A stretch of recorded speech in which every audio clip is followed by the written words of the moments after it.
otherwise. Grass only greener when it's fertilized. Gave them truth in these songs, they prefer to lies. Destiny beautiful, adrift in her purple eyes. You can't see me, you Stevie. Wondering how I reach more evolutions than Evie. And make it look easy. Man, dream on, yeah. Dream on, dream weaver. And what is up, Earth's mightiest subscribers? It's your boy Ernie, Blerd Without Fear. Got the homie Carter presents. Welcome to the 210th episode of the Blerd Cave, the #1 comic book news stream in this or any other Earth in the multiverse that I already know what Carter is going to try and say has an asterisk until I get political, but political means something different to everybody else. And if something is political to you, that probably says more about you than it does about us. But anyway, you can find us on Spotify, Google Play. Is that still a thing? Is Google Play still a thing? I think it's still a thing. No. Or is it just Google? Or is it just... it's Google Play, but Google Play Music. Bingo. Oh yeah, no, that's gone. That's done. So, get that shit up out of here. We also got iHeartRadio, Amazon, and a litany of other places that you can find us. That said,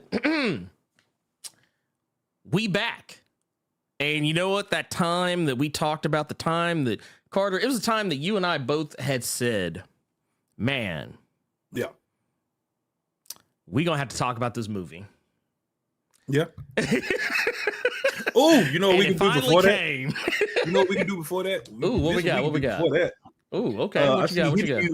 Hitty is in the chat right now saying, surprise, Carter don't have a drink. I mean... Boom! Wait, is that the E and J? Is that the E and J? Hush, child. This is what I'd rather do. Uh-oh. What you before got? Talking about the Flash real quick. I have not... When I moved to LA, I became a little bit of a sneakerhead, Ernie. You know this. I know. So, but took maybe a year or two. I behaved myself. I calmed down, you know. But Nike hit me up with the early access, and I did. It's been a minute. I can say it's been a minute. That's some alcoholic shit. I ain't drunk in a year. I could take a beer right now. He's like, I can pull have up. A beer right now. He's like, I can pull up. Let's go. But yeah, I got some Nike Pandas. This man here, hold. Let me. Put some respect on it. Put some respect on it. There you go. We got some the first shoe purchase of mine. Even though we halfway done with 2023, this man, your boy got some Nike Pandas. Look at this man. Got some Nike Pandas. Look at this man. And here. Did not. Oh, I cannot stress this part enough. Paid retail. Ooh. No resale. So yeah, shout out to your boy Carter having a pair of plastic Pandas. This man said he got the Pandas. Yeah. Lord. Carter, do you want to go ahead and get into this so we can... You ready to put your flash ring on so we can run into the Speed Force and talk about this shit? So yes, because Hitty, you just made a comment that I made to you yesterday. Oh Lord, what was it? Hitty, you was saying, I don't know. After Carter's new 52 take about Superman, I don't think you can say anything outlandish, Ernie. What?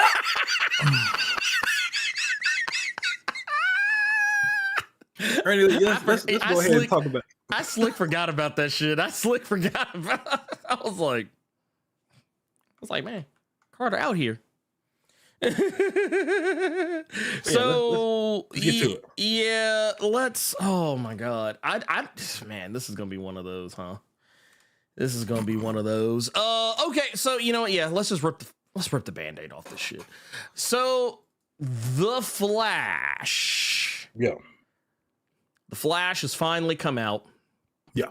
It's a thing.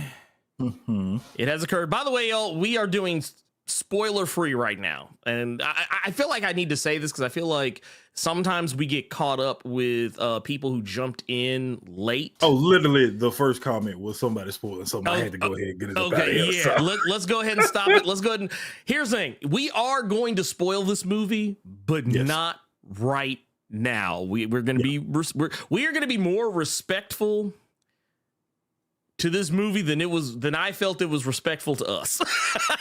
That might be a spoiler for what my review for this movie is going to be, unless y'all follow me on Twitter or in the Discord, because I kind of already gave some opinions there as well. But no, we're going to do spoiler free for right now. I will let you know when we go into spoiler territory, and you'll know because, for one, I will play a little Star Trek emergency deal, and also in the lower third you will see spoiler discussion. But right now, so long as this lower third here says spoiler free, no.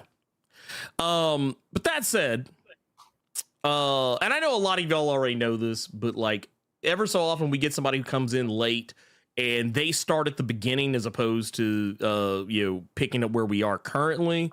And a lot of times what happens, one or two things happens. Either someone comes in while we're talking about spoilers and gets spoiled because they came in late and didn't realize that we were, or we are past that point or not quite there yet, and they go back to the beginning and start just blurting out shit. But anyway, we got The Flash. It finally happened. This movie I feel like it's been in the back burner for 10 years. I feel like it's been in the back. I could be wrong about that. Yep. But I feel like it's been on the back burner for quite some time. It's so basically this movie it's gone through several directors, several writers, and even maybe a couple of changing of the guard. I didn't even realize certain directors had gotten asked to do this movie. Yeah. Until I saw a list. Yeah. Damn. Yeah. There were actors. There were some actors who left or were I don't think anyone was ever fired from the movie, but I know at least 2 directors left. At least, minimum. I think Andy Muschietti, who is the director of this, for those, you probably hear his name a lot right now because Andy Muschietti is a guy who you're going to be seeing a lot more. You're going to be seeing him a lot more.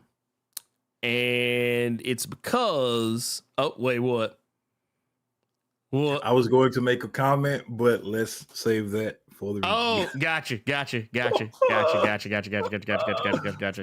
Understand. I just saw that.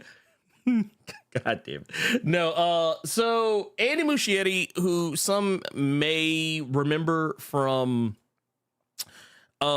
his credits mostly are things you probably would know about. He did It Chapter 1 and 2.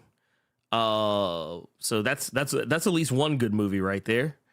Okay. You stopped me from asking the question right there. Yeah, that's one good movie between those two. Because It Chapter 1 was great. It Chapter 2. Oh, wow. Okay. I was going to ask, what was the reception to those films? I think universally, It Chapter 1 is generally regarded as a very good movie, like a very good remake.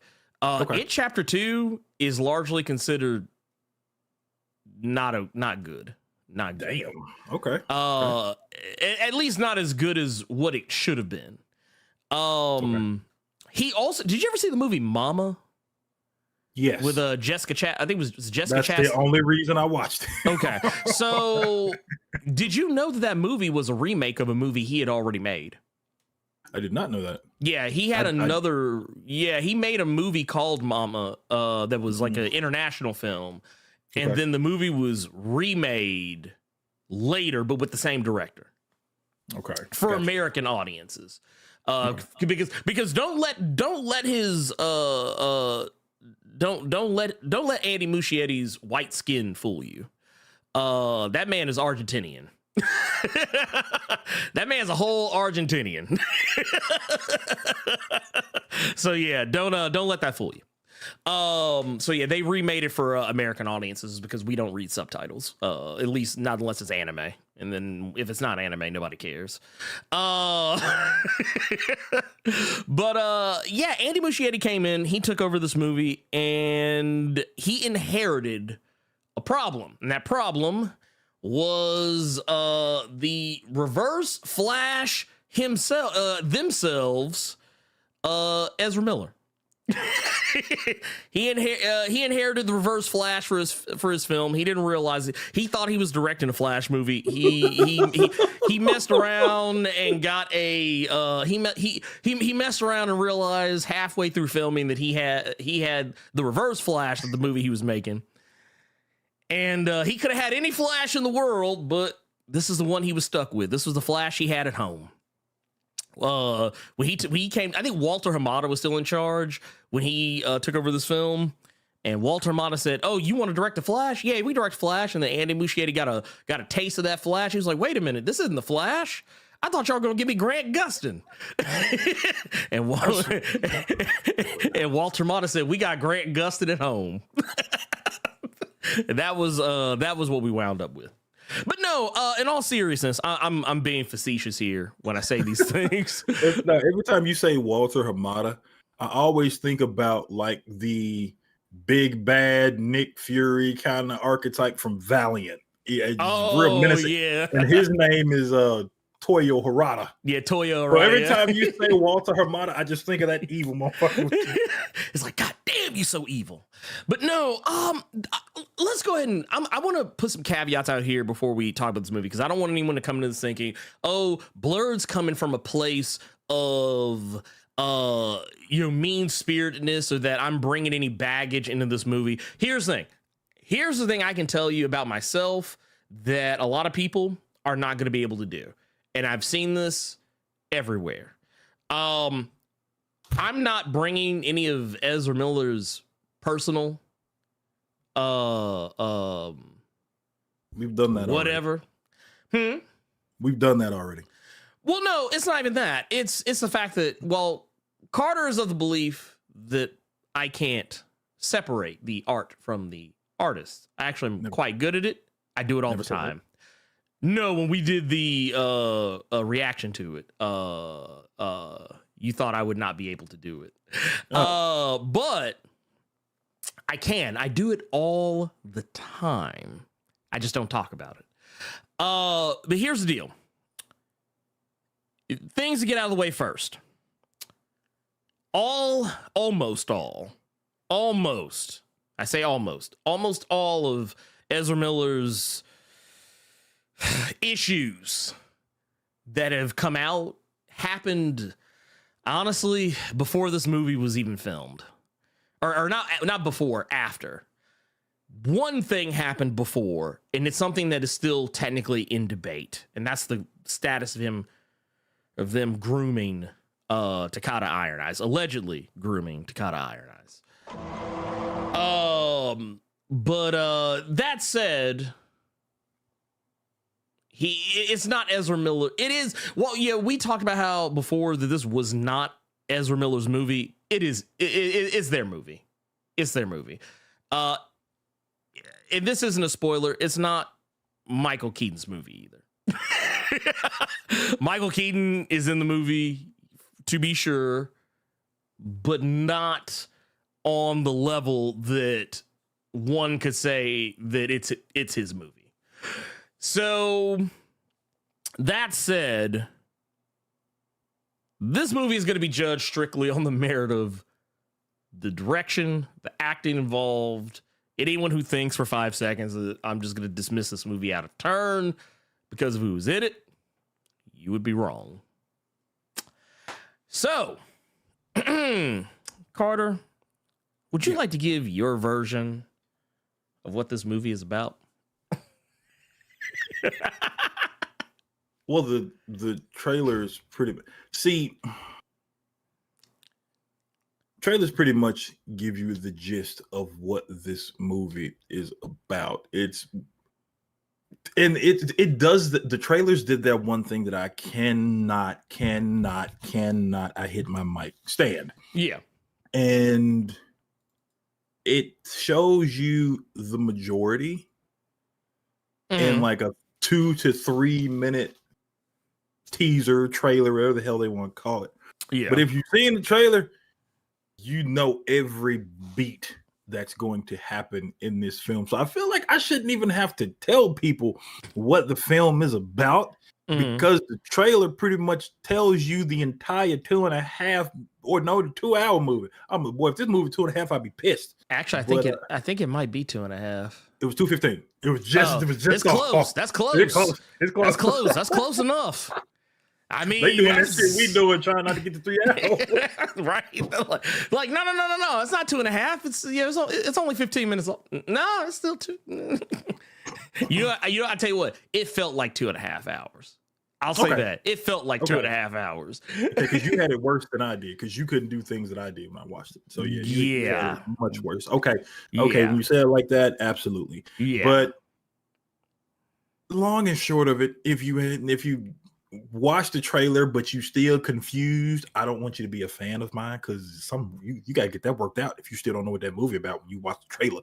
If you have never read Flashpoint from Jeff Johns, if you was really looking for Jeffrey Dean Morgan somewhere in this movie, basically the Flash wants to go, but he talks to Ben Affleck, he talks to the Batfleck, wants to go back in time, fix things. And then Batfleck is telling him not to do it because, Ezra, I know you have seen Ashton Kutcher's hit film Butterfly Effect. You're going to mess up everything all willy-nilly if you go back there. Our pain defines us. Stubbing your toe in the middle of the night defines you. When you find your girl in bed with your cousin, it defines you. When you with your partner and they scream out the wrong name, it defines you. When your lady slaps the back of your head too hard, it defines you. Ezra don't listen to none of that. He goes back in time anyway. This is how we wind up with the 2 flashes that you see. I really feel like we shouldn't have to explain what this movie is, because the trailer does. The trailer does the dumb thing and tells you the movie. The trailer tells you everything. Basically, the long and short of it is it's basically that Barry Allen goes back in time to fix the moment of his mother's death. That's Flashpoint. That's not even a spoiler. He goes back in time, and when he returns to, or when Barry Allen returns to the present, that is the moment where he realizes that moment screwed up everything. And I don't want to talk about the exact things that it screws up, because, at least as far as stuff that was not in the trailers. But yes, in this, in the universe that he has now created, yes, due to his actions. Are you sure you don't want to explain that? Because I can wait. Did you want to go grab some spaghetti and explain things? You know what? No. You know what we do? We just go get Michael Keaton. Michael Keaton can explain. He created a universe where Michael Keaton, who has never interacted with the multiverse before, is now explaining the multiverse to him as well as us. And I got to point out something here, and this isn't, you know, one thing I don't like, Carter? Uh-oh. I don't like when movies try to treat the audience like they're stupid by introducing a element to the story, openly recognizing that it's a stupid element, and making fun of it so that it throws the audience off of how much it doesn't make sense.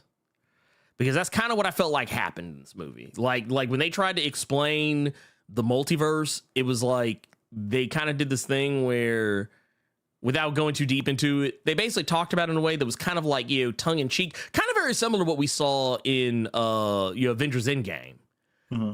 But I feel like Endgame handled it just a little bit more elegantly. But like they basically there's like, look, man, just go with this shit. That's basically what Michael Keaton is telling folks. Just go with this shit, all right? Don't think too hard about this. Eat this damn spaghetti, all right? And be done, okay? Eat this damn spaghetti. Don't worry about it, all right? I'm here. But another thing this movie did too is because of the nature of the changes in the universe, this also means we got a different Kryptonian in the movie as opposed to Henry Cavill's Superman.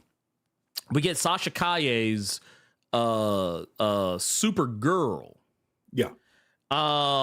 Which I don't know why they just call her Superwoman at this point. It's like, come on, man. She's objectively older than Clark was at the time of his coming to Earth. They didn't call her super. They didn't call her super anything, but I'm just saying. Horror. Well, it's just like studio wise, they refer to her as Supergirl. Gotcha. But I was like, at this point, you just call her Superwoman. She's wearing the Superwoman suit. It's like, this point, just leave it. Yeah, but it's a little thing. It's a small thing. I will say this. I said earlier that this is Ezra Miller's movie. It is. This is Ezra Miller's movie, and I'm gonna be honest with you. You know, some things I'm gonna be very honest about.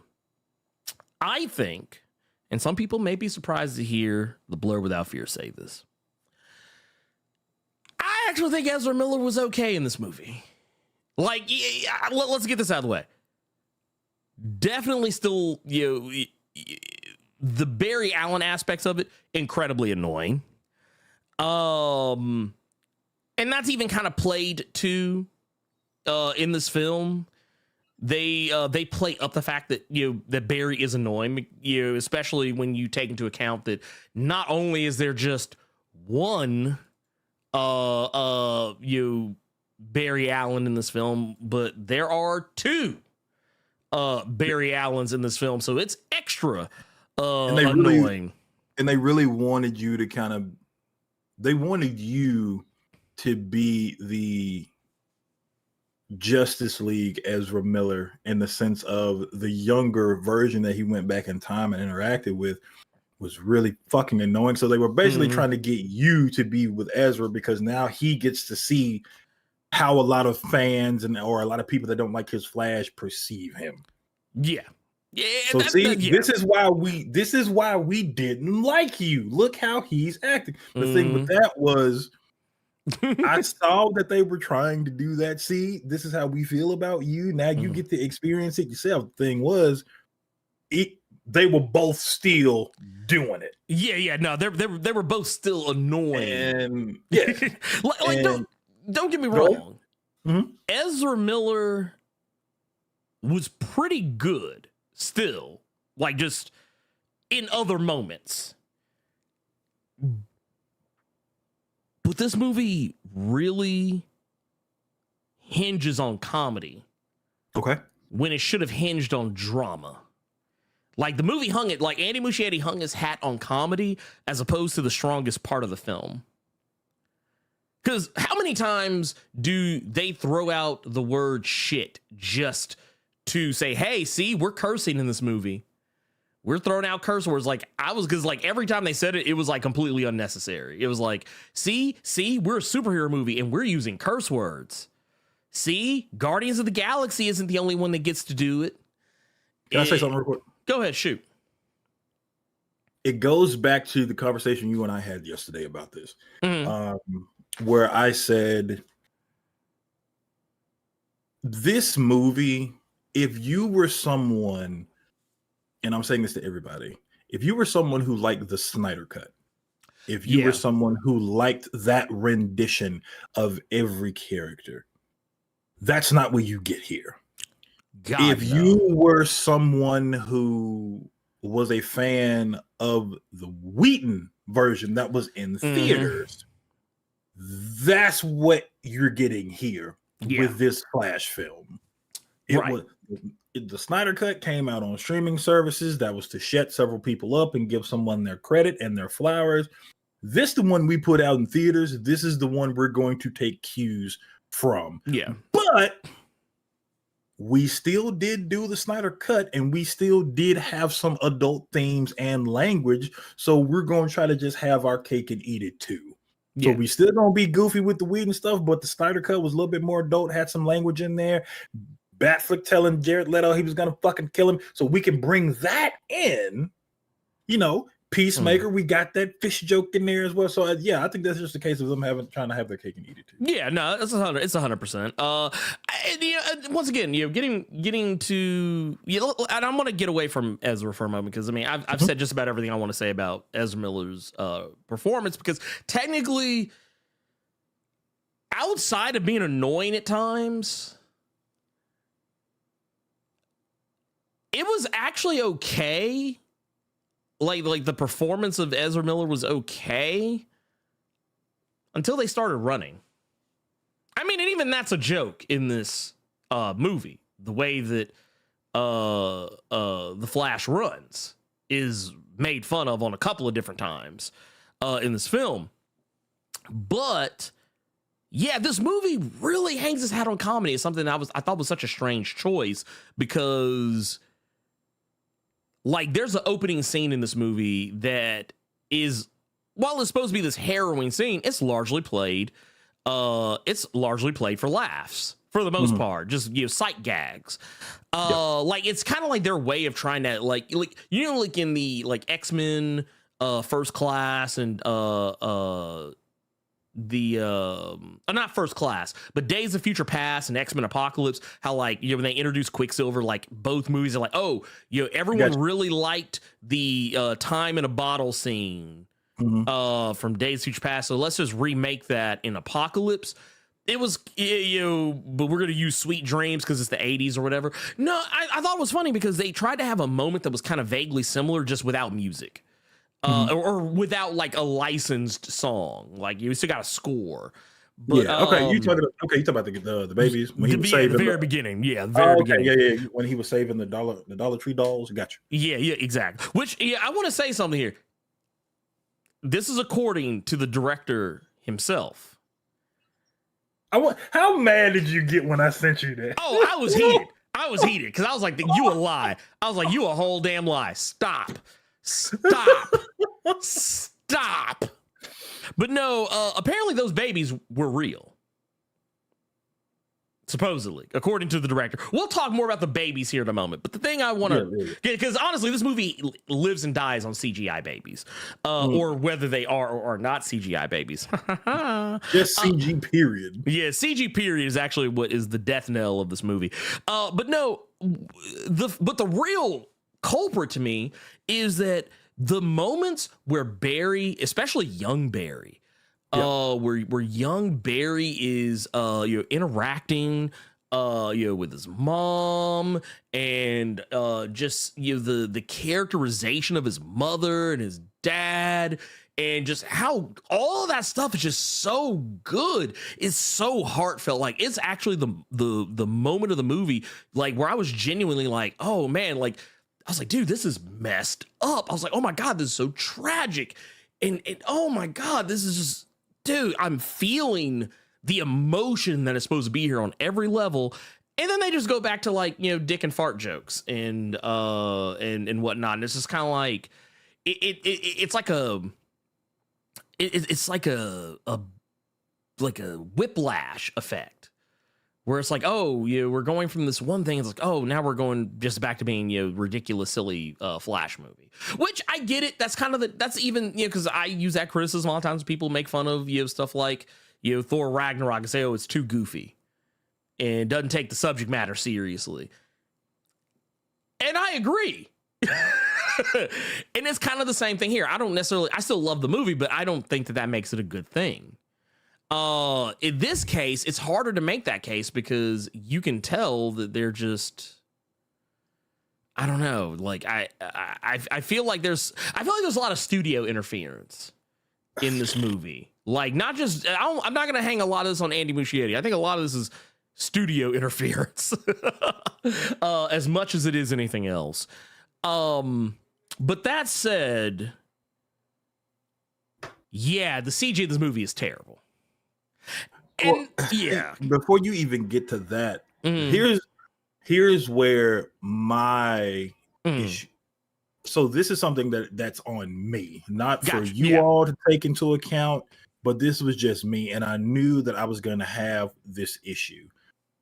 The family beats that you're referring to, Mhm. even though I really did not want it to happen, and you're talking about how great they were, Mhm. my mind continuously went to the show and Got how you. Got you. hard and heartfelt and crushing that it was, and well done as Mhm. it was on the show. And I swear to you all, because I knew this review was coming, I tried my best to kind of move away from it, and I really did, but it kept creeping into my mind. You kept thinking about CW Flash. Yeah, I'm like, this was done better over here. And I agree. I once again, while I loved those aspects of this movie, they were done better on the Flash, on the CW Flash. I would not dispute that for even 2 seconds. I wouldn't even dispute it for a second. But I 100% agree with you. What did go ahead.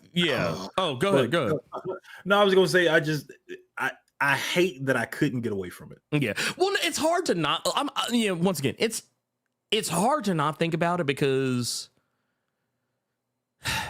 it was done so well. Yeah. I just really truly wanted to judge this movie on its own thing, but god damn it if I couldn't get the CW show out of my head from those early seasons I did watch. But go ahead, what you were gonna say next. How did I feel about what? No, I was gonna say, like, what? So let's keep it there for just a moment. Okay. Because I feel like even in the CW show, we didn't get a lot of time with Barry's mom.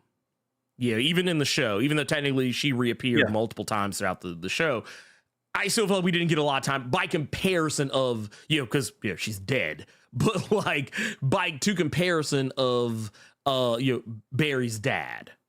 Who was played by John Wesley Shipp, the original Barry Allen in the old TV show and movie stuff.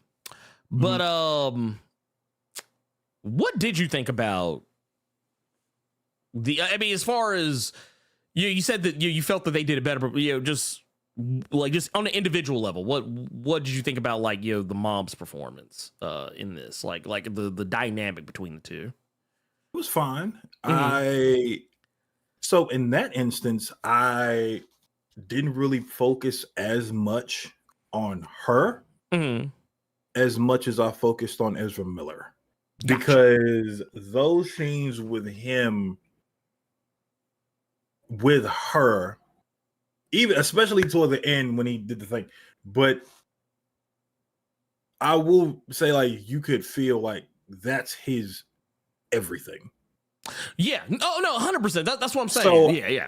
With those scenes with her, I couldn't help but more so focus on him because that's when his acting was really just yeah.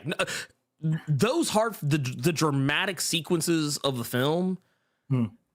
That is when Ezra Miller is at their best. Like moments like this right here.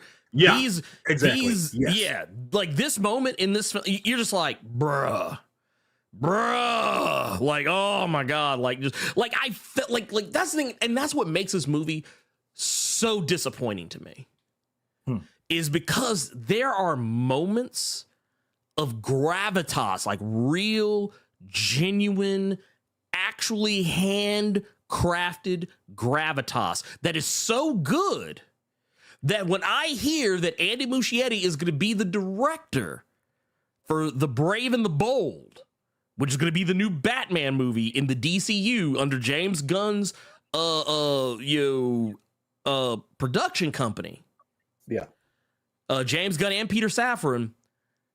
It's moments like those, literally when I see those scenes, even the death of his mother in this movie, when I see scenes like this, I'm like, man,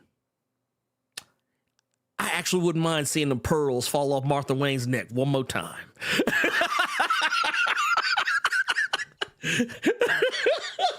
Like, as tired as I am of seeing them pearls hit the pavement, a crime alley, every time we get a new Batman, I actually wouldn't mind seeing him hit the floor one more time. Like, man, dude, man, he probably would make that shit look real cool, or just make it like something special. But no, but yeah, that's my problem with the movie, is that you had something there, and instead of leaning into the tragedy and the drama, you leaned into the dick and fart jokes. So I want to keep it there real quick. Because there's a comment that was made, and I actually want to see what you would say about this. Go ahead.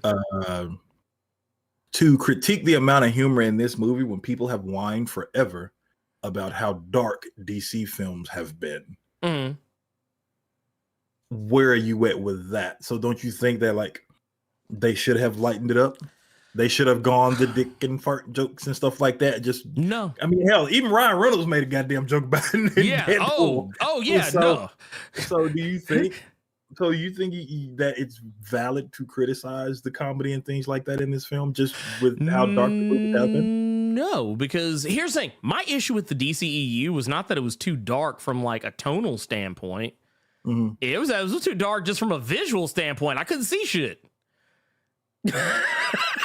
Everybody was encloaked in darkness. Everybody was enshrouded. You know, like, Carter knows what I'm talking about. You know, when you play Diablo 4, you play Necromancer, you throw that shadow blight down.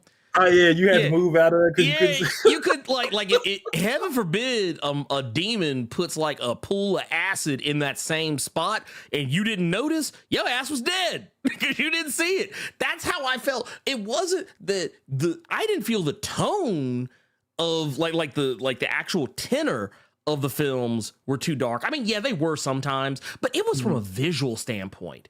I just couldn't see shit. I was like, goddamn. I was like, you know what? I was like, man, I remember someone saying that like Batman's costume in like BVS was actually like closer to the comics. I was like, I couldn't tell. It was too goddamn dark, so it just looked black. It just looked black and gray.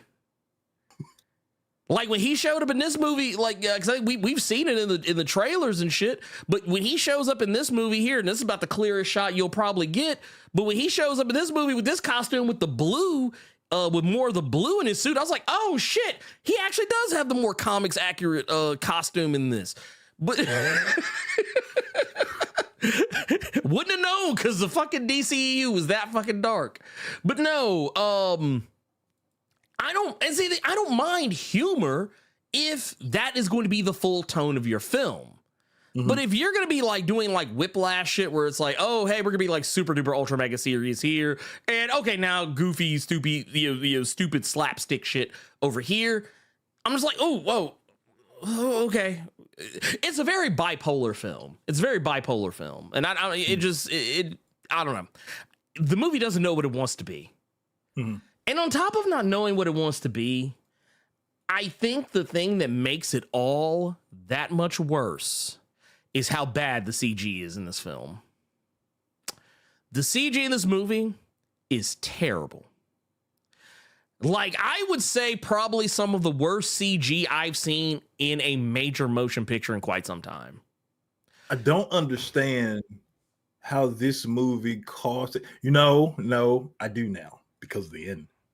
That was probably very expensive. They blew the wad on the ending. they blew the wad on the ending. It was astonishing that this film cost as much as it did when Black Adam had better effects than this, and it was much cheaper. Yeah. Like, honestly, the only effect in Black Adam that I was kind of like, was with Sabak. Because you could tell that he was CG. Like he was a CG monster. Like, that's like, but beyond that, the rest of the CG looked great in that film for being as, as Carter would like to say, as mid as it was. It was not Black Adam, it was mid Adam. I believe he would probably say. But if you go say some shit I say, you gotta at least try to put your own spin on it to be funny. Because Mid Adam sounds terrible. If it's Black Adam, you got to try to go with the theme. So we're gonna say that was Overcast Adam. Oh, this motherfucker. Wait, just Gray Adam? You just Off-White Adam? Okay, you dance for that. Now. Okay. Wait, was Navajo White Adam? Oh, wow. But I will say I was really thinking about Black Adam during now this isn't a spoiler. The scene with Kara that you all saw in the trailer when Michael Keaton had closed his fist and Kara was right there and she went in and this, that, and third. I started thinking about the first scene with Black Adam when those mercenaries were attacking him and he just went. Yeah. Like, how was that done better? Maybe it was a lighting thing because they were in a cave and there was some dark light in there, but you also had the lightning effects as well. But right. Well, even when he went outside, when he went outside, it still looked good. Yeah, I was like, how is that better than this? Yeah. I'm not understanding. I will definitely say, here's the thing, and I know what some people are going to say, because I know Andy Muschietti said the same thing. He said that, it's not supposed to look good. And when he was talking about that, he was talking about the running scenes, like where time was slowed down. It's like, everything looks distorted. And actually, you know what? I don't want to put words in his mouth. Yeah, I'm not gonna put words in his mouth. I'm gonna say exactly what he said. He said the idea, of course, is we are in the perspective of the Flash. Everything is distorted in terms of lights and textures. We enter this water world, which is basically being in Barry's point of view. It was part of the design. So if it looks a little weird to you, that was intended. Which is bullshit. That's bullshit. Look, I'm sure Andy Muschietti is the nicest guy on earth. But if I saw that motherfucker on the street, I would be like, hey, Andy, dude, nice to meet you, man. Dude, you know, I've been a fan of your work. Not all of it, but some of it. But you know what? You're a liar. You know what I wish I had? Carter knows what I'm talking about because he's read Saga. I wish lying cats were real. I wish lying cats were real. For those who know what I'm talking about, in the Saga comics, there is a type of a creature. There's a creature that's referred to as a lying cat. And the cat is a cat that can talk. But you know when it talks? When it thinks, you are lying. And not even when it thinks, when it knows you are lying. If you say a lie in front of a lying cat, it will literally say lying. I wish those cats were real. What's wild about that comment is you and I both know the scenes he's talking about. Yes. That's not the CG we talking about. You know goddamn well the CG that everybody is talking about, and you trying to bring it back to you get your ugly ass back, bro. Yeah. You know what CG you know what we talking about. Look, he's like, oh yeah, no, just the running. Lying. No, get out of my face with that. That's are lying. What made me just so irritated when he came out with that statement, because it's like, dude, I know what scene you're talking about. No one's talking about that CG in that scene. We talking about everything else big time. Every other scene. Okay, and I want to be clear when I say this too, because I want people to I don't want there to be any confusion about what scenes I'm talking about. I'm not talking about when Ezra's running. Well, granted, a lot of that looks bad too. I can't diss it anymore just because there's a scene in the movie where he's doing that run, but he can't get the speed up. Yeah. Shadow the Hedgehog immediately came in my head. That's what that reminds me of. That some bitch runs like he got rocket shoes, like Shadow. So I can't even diss for running anymore because now I just picture Shadow the Hedgehog. But go ahead.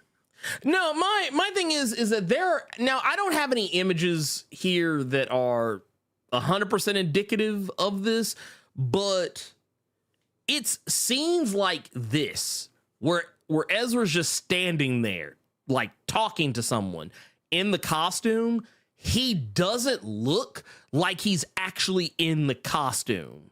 Like there are points where it looks like the mask has been and the suit as a whole, like I told Carter when we were talking about this like off camera, there are scenes where it looks like one of two things. Either he is not actually in the suit and they just CGI'd the suit over him, which is very likely the case because of the nature of the suit. They do this with Spider-Man. They do this with a lot of characters where they wear like a mocap suit and they are the suit's added digitally. But the problem with that is it doesn't look like that. It looks like they literally just put the mask, just CG'd, like there was no mocap, and they just CG'd the mask over his face. Either that or they put his head on a different actor's body, because there's a few times in the movie where he looks way more ripped in the suit than he does when he's out of it.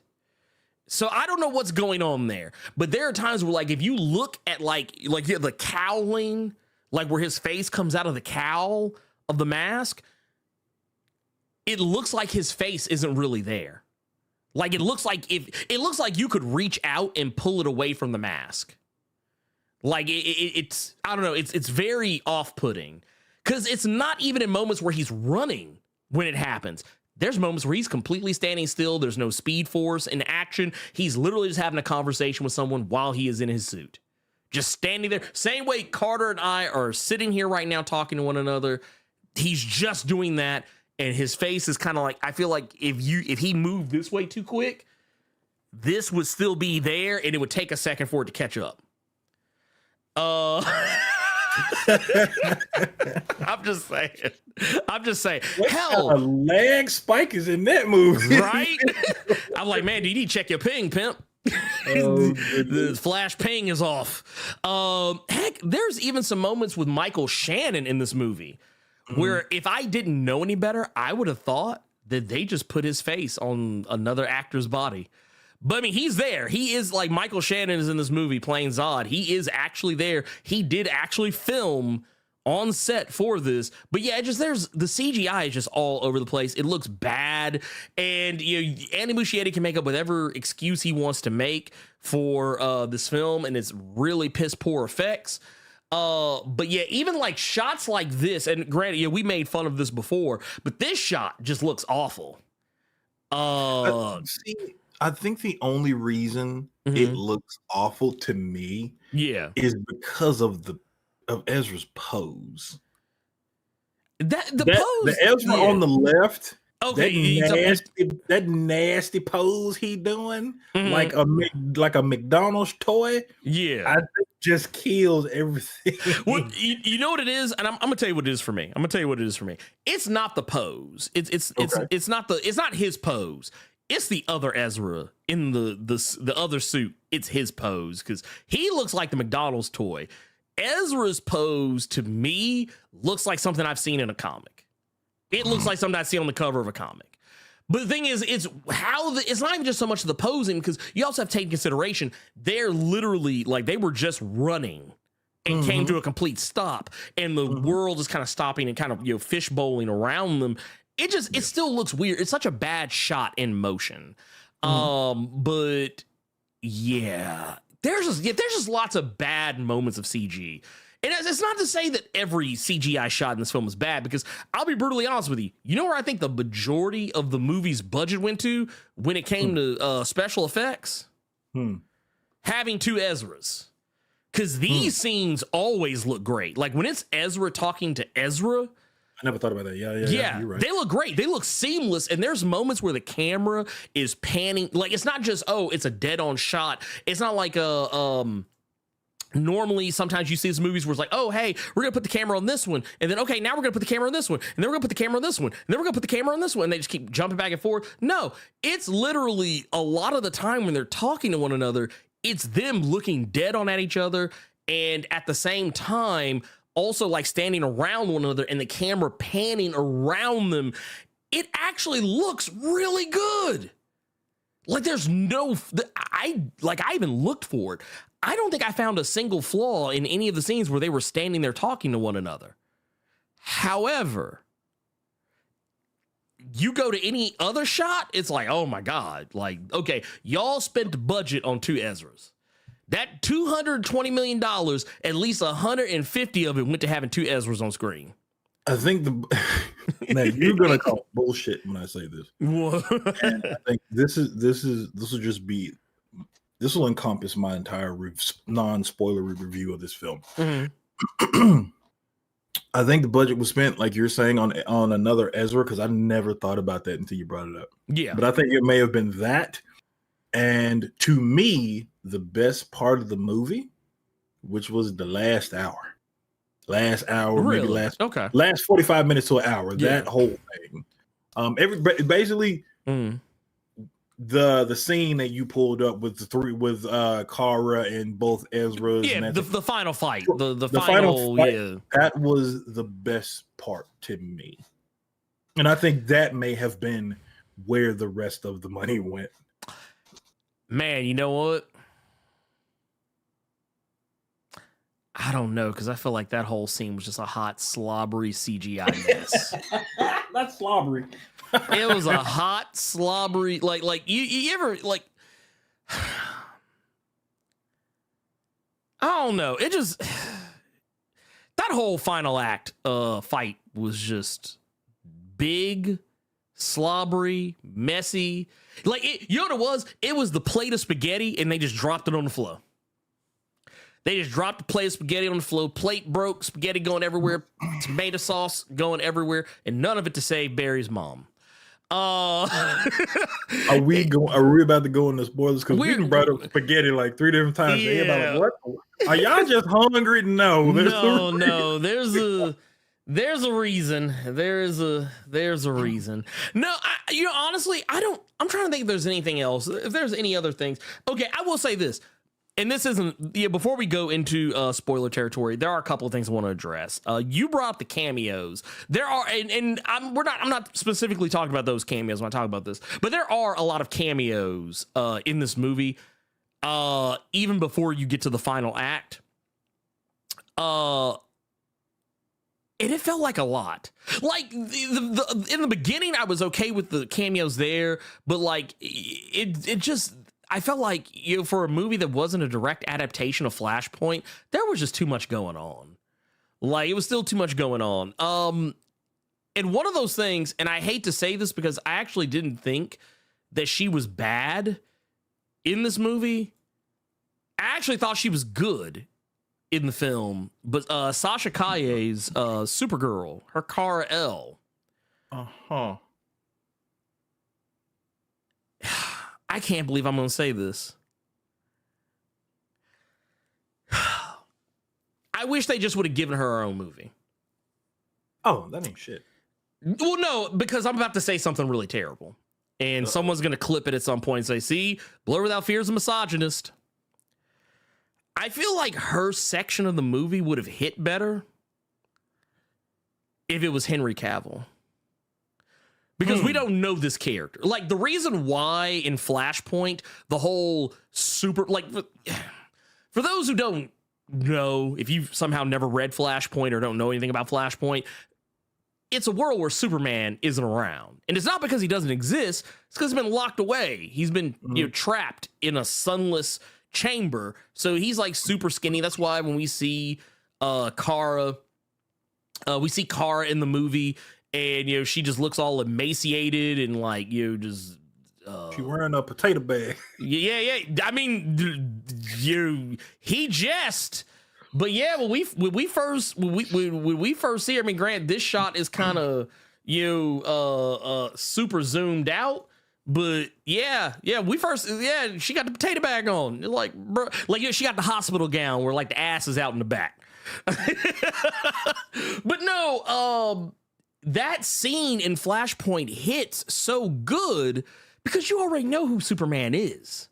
So you get what he's supposed to be. And granted, yeah, we know who Supergirl is and we know who and what she's supposed to be, but we're unfamiliar with this universe's version of Supergirl. So she doesn't, like, the crime here is that Sasha doesn't get enough time to really let us get to know her character because she doesn't show up until damn near the movie's over.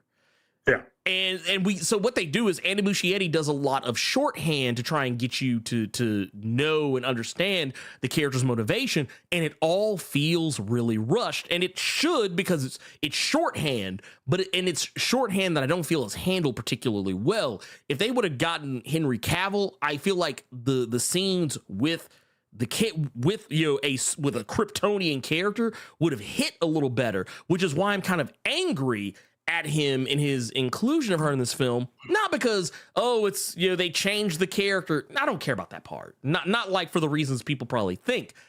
It's because it's like, dude, if we're gonna do Supergirl, let's do her right.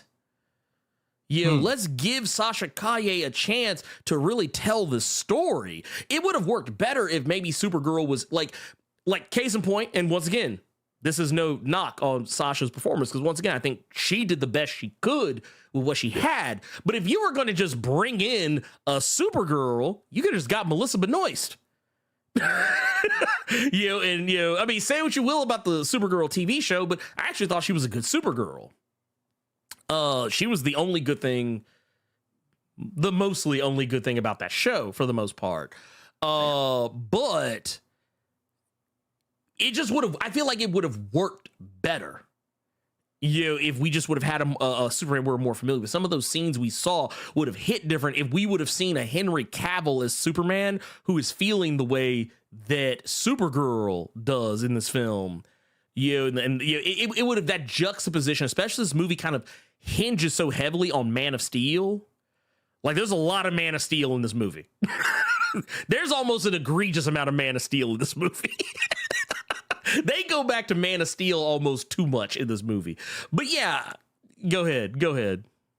This is literally an offhand joke. But would you have really wanted Henry Cavill back in this film so you would have to see CG skinny, lanky Henry Cavill when we know he's big as hell? No, I'd have been fine with it. I would be more worried about that lip. I'd be more worried about that upper lip. Which, by the way, is still fucked up in this movie as well, because we do see scenes where they go back to the Henry Cavill like Superman. He's like, you see stuff like that from time to time just because of the nature. Yeah, that's it. No, what's up? No, he made a really good comment, but it's a spoiler. So no. Oh, gotcha. But no, so yeah, I would have liked to. I feel I would have liked it better if they just would have either here's how you fix it. You either give her more time, which I mean, it's kind of hard to do with the nature of the type of story they're telling with so many different characters. But yeah. And I guess let's talk about the elephant in the room, Michael Keaton. What do you think about Michael Keaton in this movie? It was Michael Keaton Batman. Yeah. I like that they play the old theme when he was doing some work. Yeah. But other than, I mean, it was a case of, even though it's been a while, he still knew how to put that suit on. Yeah.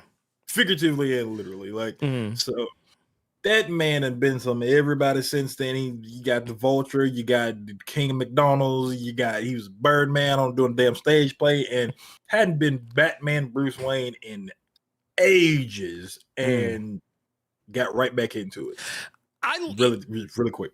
My only beef with Keaton, and I get it because it's supposed to be a different universe, so he's not playing the 100% exact same character.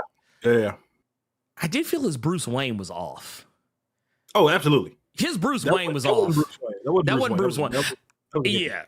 It wasn't the Bruce we knew. It wasn't like, I will say this, and this is a hot take. I don't know if it's as hot or as spicy as Carter's New 52 take, but I'm saying it regardless.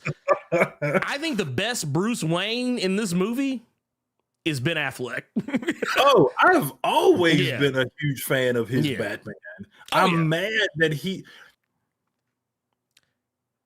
Batman. I almost made a comment, but I'm gonna say this. I think, and I think you and I've said. I don't know if you've. I'll speak for myself on this one. Okay. I have often said I think that Ben Affleck is the one actor who I think actually perfectly nailed Both. Like at the same time. Like he could be like, you could see a clear difference between his Bruce and his Batman. It was you could tell that there was a change up. Whereas with other people, I mean, yeah, you could say Christian Bale played a different character, but he had to do Cookie Monster voice to do that. Yeah, he had to do the Cookie Monster voice. That was Batman that joined a death metal band. Can I say that I've liked Val Kilmer's Bruce and Batman? Will that like it? You know what? I tell you what. Because I know the context with which that version of Batman was held, where they were going for a more Adam West vibe. Yeah, I'll give you that. Really? Oh, yeah. You didn't notice that? I had never seen the Adam West stuff back then. Oh, yeah. The way that Adam West played Bruce Wayne and Batman, Val Kilmer was basically doing almost the same thing. Okay. Yeah, he was doing almost the same thing. George Clooney, too, to a lesser extent. George Clooney is like because Joel Schumacher was basically going for that old, like the only thing that was missing from Batman Forever and Batman and Robin was the boom, zap, pow, bazang, whatever, all that shit popping up on the screen. That's the only thing that was missing. All those automatopoeias. So I'm not a problem because there are several people in the chat, and even Cynthia agreed with Val Kilmer's Batman. That's what I'm talking about. There you go. But I have always been a huge fan of Ben Affleck's Batman. Was kind of it's kind of sad, and not because of the quality of this film, but it's kind of sad that this is probably going to be the last time that we see Ben Affleck's Batman. I'm just gonna have to go back and skip scenes in BVS or watch the Snyder Cut again, because I was really hoping that we were gonna get Ben Affleck for Brave and the Bold. That's what I was hoping. That's what I was hoping.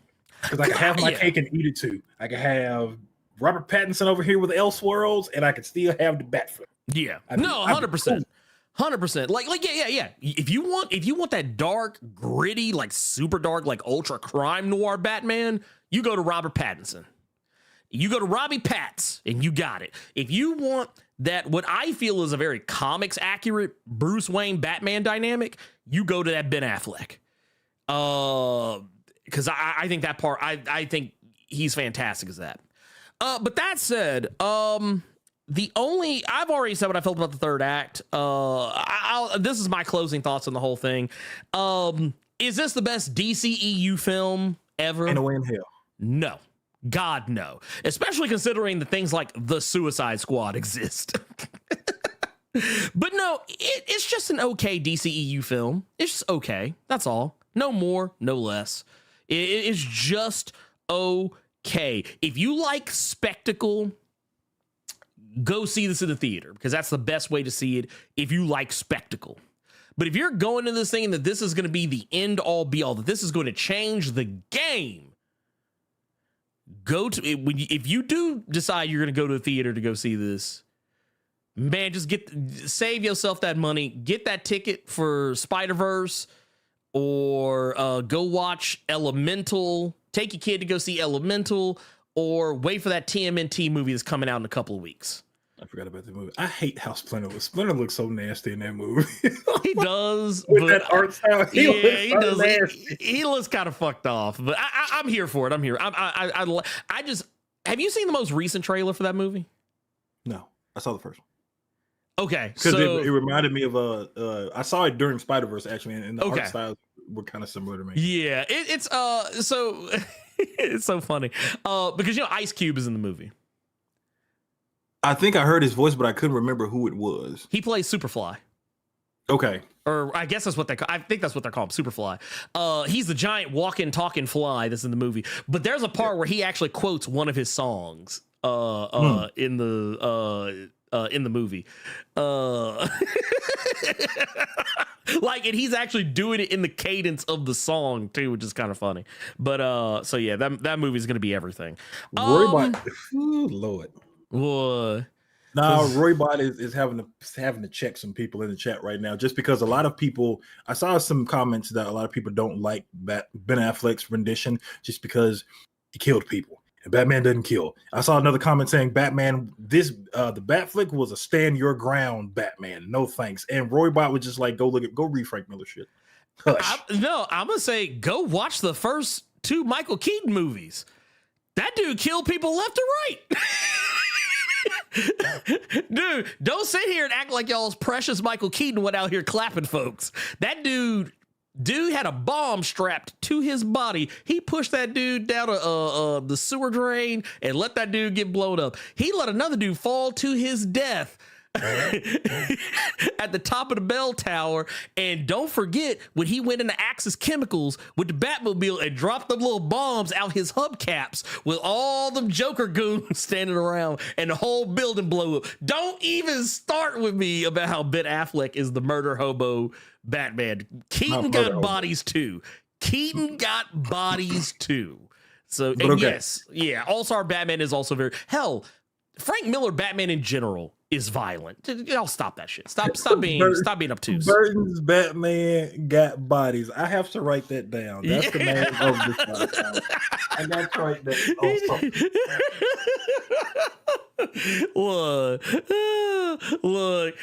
Look. Here's the thing. There's no way. There's no way Batman has been out here all these years and ain't accidentally killed somebody, even or purposefully killed somebody. You know what happens when you throw them batarangs in somebody's face? That's death. That's death in any reality. Let's go back to the Flash real quick. Yeah, go ahead. Okay. Is this a bad movie? No, it's all right. It's all right. It's all right. I would really hope that people were intelligent enough to not look at trailers where it was like James Gunn said this is the best superhero movie he's ever seen, or this is one of the best superhero movies of all time. Dude, Tom Cruise and Henry Cavill were talking about how good the movie was. Somebody was somebody was in the chat saying how much they pay Tom Cruise to just big up this film. Yeah, I would really hope that you all were smart enough to know that was window dressing to get asses in the seats. Well, you saw a lot of people called this out with Dwayne Johnson when it came to Black Adam because everyone knew up and down that Black Adam was going to be bad, but Dwayne Johnson swore to you this was going to be the new big thing, and it got asses in the seats. That's all that quote is to get asses in the seat. That's it. You all have seen several, whether they be on TV, whether they be on DVD, whether they be animated. You all have seen much better superhero films than this one. But by no stretch was this bad or dog shit or awful. It was, unfortunately, another in the long list of DC movies that's just fine. The one thing I wanted to say to you, I really hope they do your Blue Beetle some justice. Good Lord, they need one. They need one. They need a dub out of the park. Oh my God, they need a dub. You know what it reminds me of? It reminds me like when you watch like ESPN and they go back and they're like recounting like classic games from yesteryear. It's like they had people talking like I could see this like happening like 10 years down the road. Andy Muschietti, Ezra Miller sitting in a room talking about the movie, doing the commentary. Yeah, man, we needed a win and we needed it then. But we didn't play good team ball. That's I can see that happening somewhere down the road. But you know what? Before we get into the spoiler section. Spoiler of it all. Yeah, the spoileriness. We're going into the spoiler force. I want to address some super chats. Let's address some. We're gonna address some super chats. First and foremost, I want to address, and this was so far back because it kind of happened at the beginning of the show. But this one is from Gokhan, sure his baby's father. It says, and actually, you know what? I'm gonna go ahead and hit the thing. I'm gonna go hit the thing before we even bring up any of these because I'm pretty sure some of these are gonna have spoilers in them. So we're just gonna go ahead. We're going into the spoiler verse right now. So if you have not seen the movie and you want to see the movie and you don't want to be spoiled, I'm giving you fair warning right now.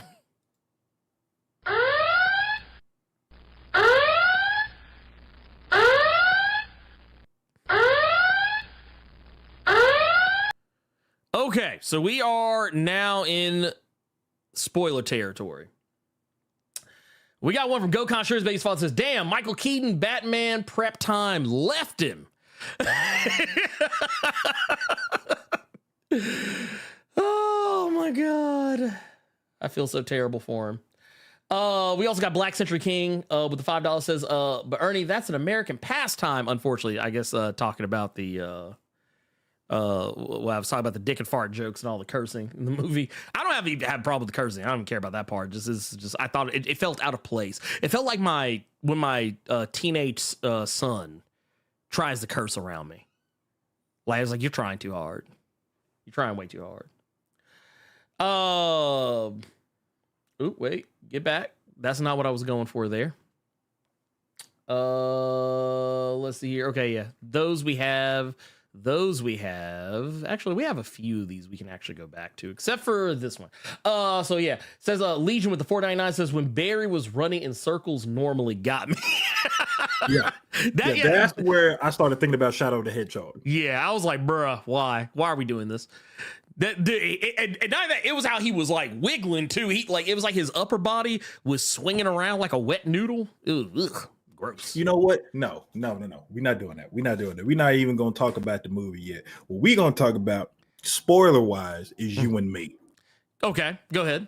How is it? And I said this to you yesterday, and it made me mad then. How did we get every single fucking thing that we said? Every prediction we made was pretty much right. Happened in this fucking movie, bro. Every single prediction that was made, damn near.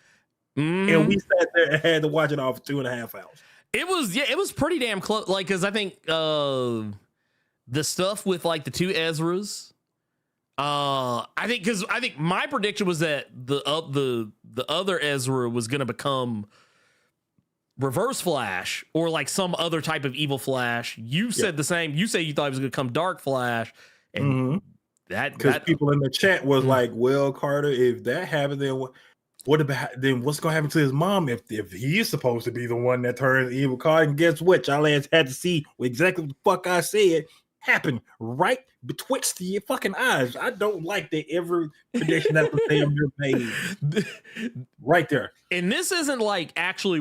This isn't an actual shot from the film. This is actually concept art from the film, but Ezra does actually come out looking about roughly. Like he actually looks cooler here than he did actually. I was gonna say, I wish he looked like that. Yeah, I wish he looked more like that. But yeah, it was about. I also thought it was kind of funny how the reason why he was the Dark Flash wasn't because he actually went and got a black suit. It was just because he got a bunch of Kryptonian shit stuck to him because he kept running into Kryptonian shit. I was like, it was supposed to be funny, but I was just like, oh, that's what's happening. Okay, because basically what Ernie is saying when he says he was running into Kryptonian shit, every time. So young Barry kept trying to go back in time and reverse Michael Keaton dying and Kara dying, but every time he would always get stabbed by something from the Zod suit or the other woman suit. I can never remember her name from Man of Steel. Fiora, I think was her name. Yeah, Fiora, something like that. Yeah, every time he would go back, something just got his ass. So that's all that suit is. It's just like you look like even like because like he has like I don't think I have a shot of it, but he has like a scythe on his arm, and it's basically Zod's blade that had gotten stabbed into his arm, and now he's using it because he Wolverine now. Bro, like Berserker Barrage. God damn. But no, we can actually start showing these because these are actually like visible to me. But yeah, it says this one here with Cloudy D with the 28 months says this makes me miss Grant Gustin and his CW tropes. Like honestly, I'd rather go back and watch CW Flash than watch this again, if I'm being brutally honest. Complete and total brutal honesty. I'd rather rewatch I'd rather watch the worst seasons of the CW Flash than watch this again, because at least that it has some like I know what it's supposed to be. Like I know what it's supposed to be. We also got the homie Levester Samurai with the 1999 super chat. Says, what's up, fellas? Having a slow start today. Made the rookie mistake of having both dark and light drinks. Ooh, Lord, you mixing. Says, so today's a recovery day till work tonight. Have a good weekend, everyone. Hey, man, you have a good one, pimp. When you get back, man, I hope you have a speedy recovery. And that hangover is going to be a motherfucker, but man, look, hey, just remember next time, man, choose one. You either go light side or you go dark side. You can't be no gray Jedi out here with these drinks. You can't be Ahsoka out here with these drinks, all right? We also got Cloudy D with the $5. Says, I get why Ezra runs like that. Barry sees the Speed Force more in a meditation way.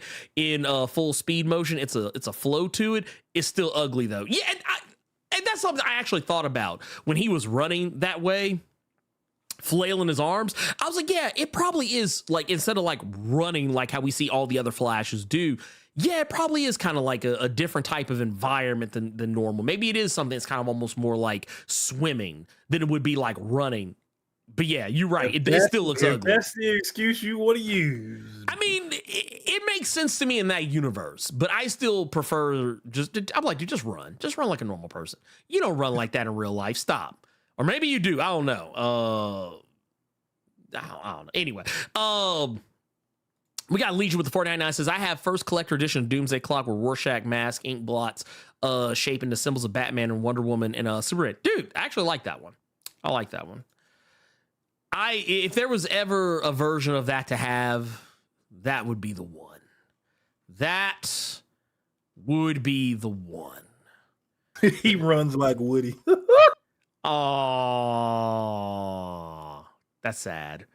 Let's see. Legion with the 499 says, Batman said, yep, I'ma just wing it. Whatever happens. He says, did he just die? I'm pretty sure you shot at that Kryptonian ship several times and saw it had shielding, but we just gonna fly into it anyway, huh?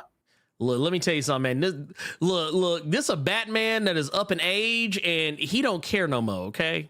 He said, look, Alfred gone, Vicky done left me, Catwoman done look, I got to go. I do like that they actually put a tiny bit more respect on him the second time he died. Yeah. When he just 1v1 the Kryptonian and won. Well, I mean, he died right after. Yeah, Nod got back up though. Did he get back up? Yeah, Nod got back up. He got his head blown up. Yeah, okay, he got back up. Okay. Yeah, okay. he got back up. He 1v1'd him and knocked him down. He won round one.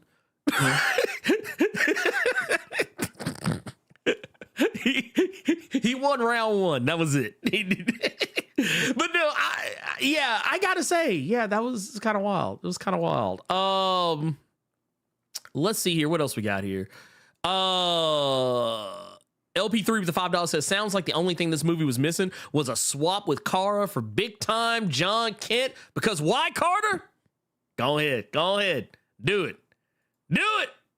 I was typing somebody else, so I read it. I saw it earlier, but I was typing something else. You're not gonna give the people what they want, Carter? Nope. Damn. Look, you know what? I understand, Carter. I understand. I feel like you have that shit somewhere just cocked and loaded. Yeah, it's funny. It's funny you say that, Carter, because I do. I actually do. So yeah, here, I'm gonna give it to y'all. Cause you gonna like John Kent, whether you like it or not. There you go, y'all. Yeah, I blessed y'all. Y'all can have it. Oh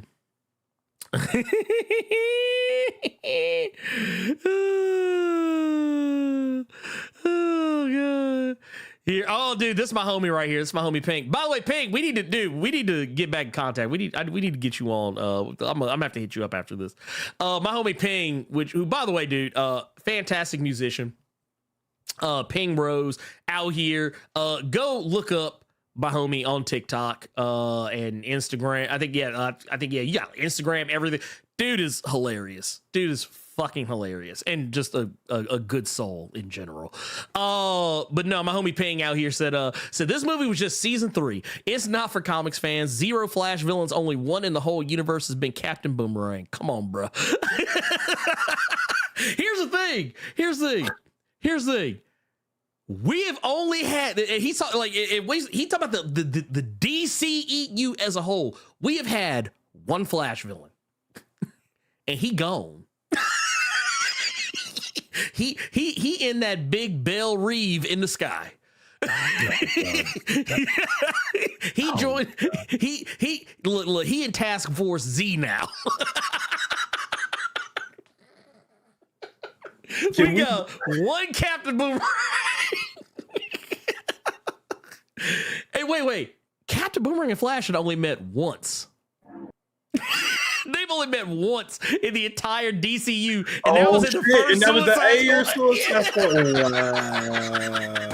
Dude, DCU done the rogues so dirty. They're like, yeah, no, you just get to one. I just thought, wow. Dude, they didn't even put Captain Boomerang in this movie. Dude, y'all could have got Jack Courtney. He ain't doing nothing. Right now. Y'all could have called him. Or y'all could have got dude from CW. Can we go back to this movie real quick? Because I want to talk about the other thing I think was really expensive in this movie. Okay, shoot. Go ahead. And I'm pretty sure you got the Ezra Miller twins that were really expensive. Mm-hmm. Last whole fight that was really expensive. Yep.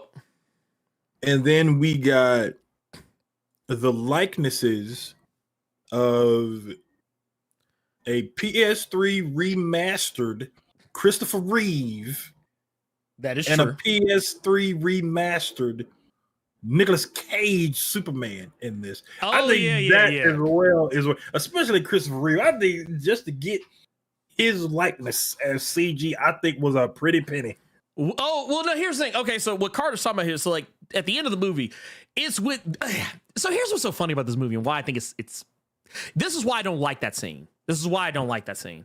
It's because it happens for no reason.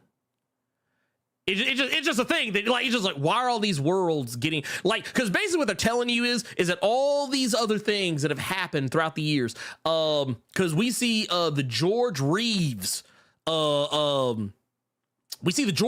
Superman in black and white his world gone. We see Adam West Batman, his world gone. Like they all just we see I think there's one point Linda Carter Wonder Woman shows up. Her shit gone. What was the other one?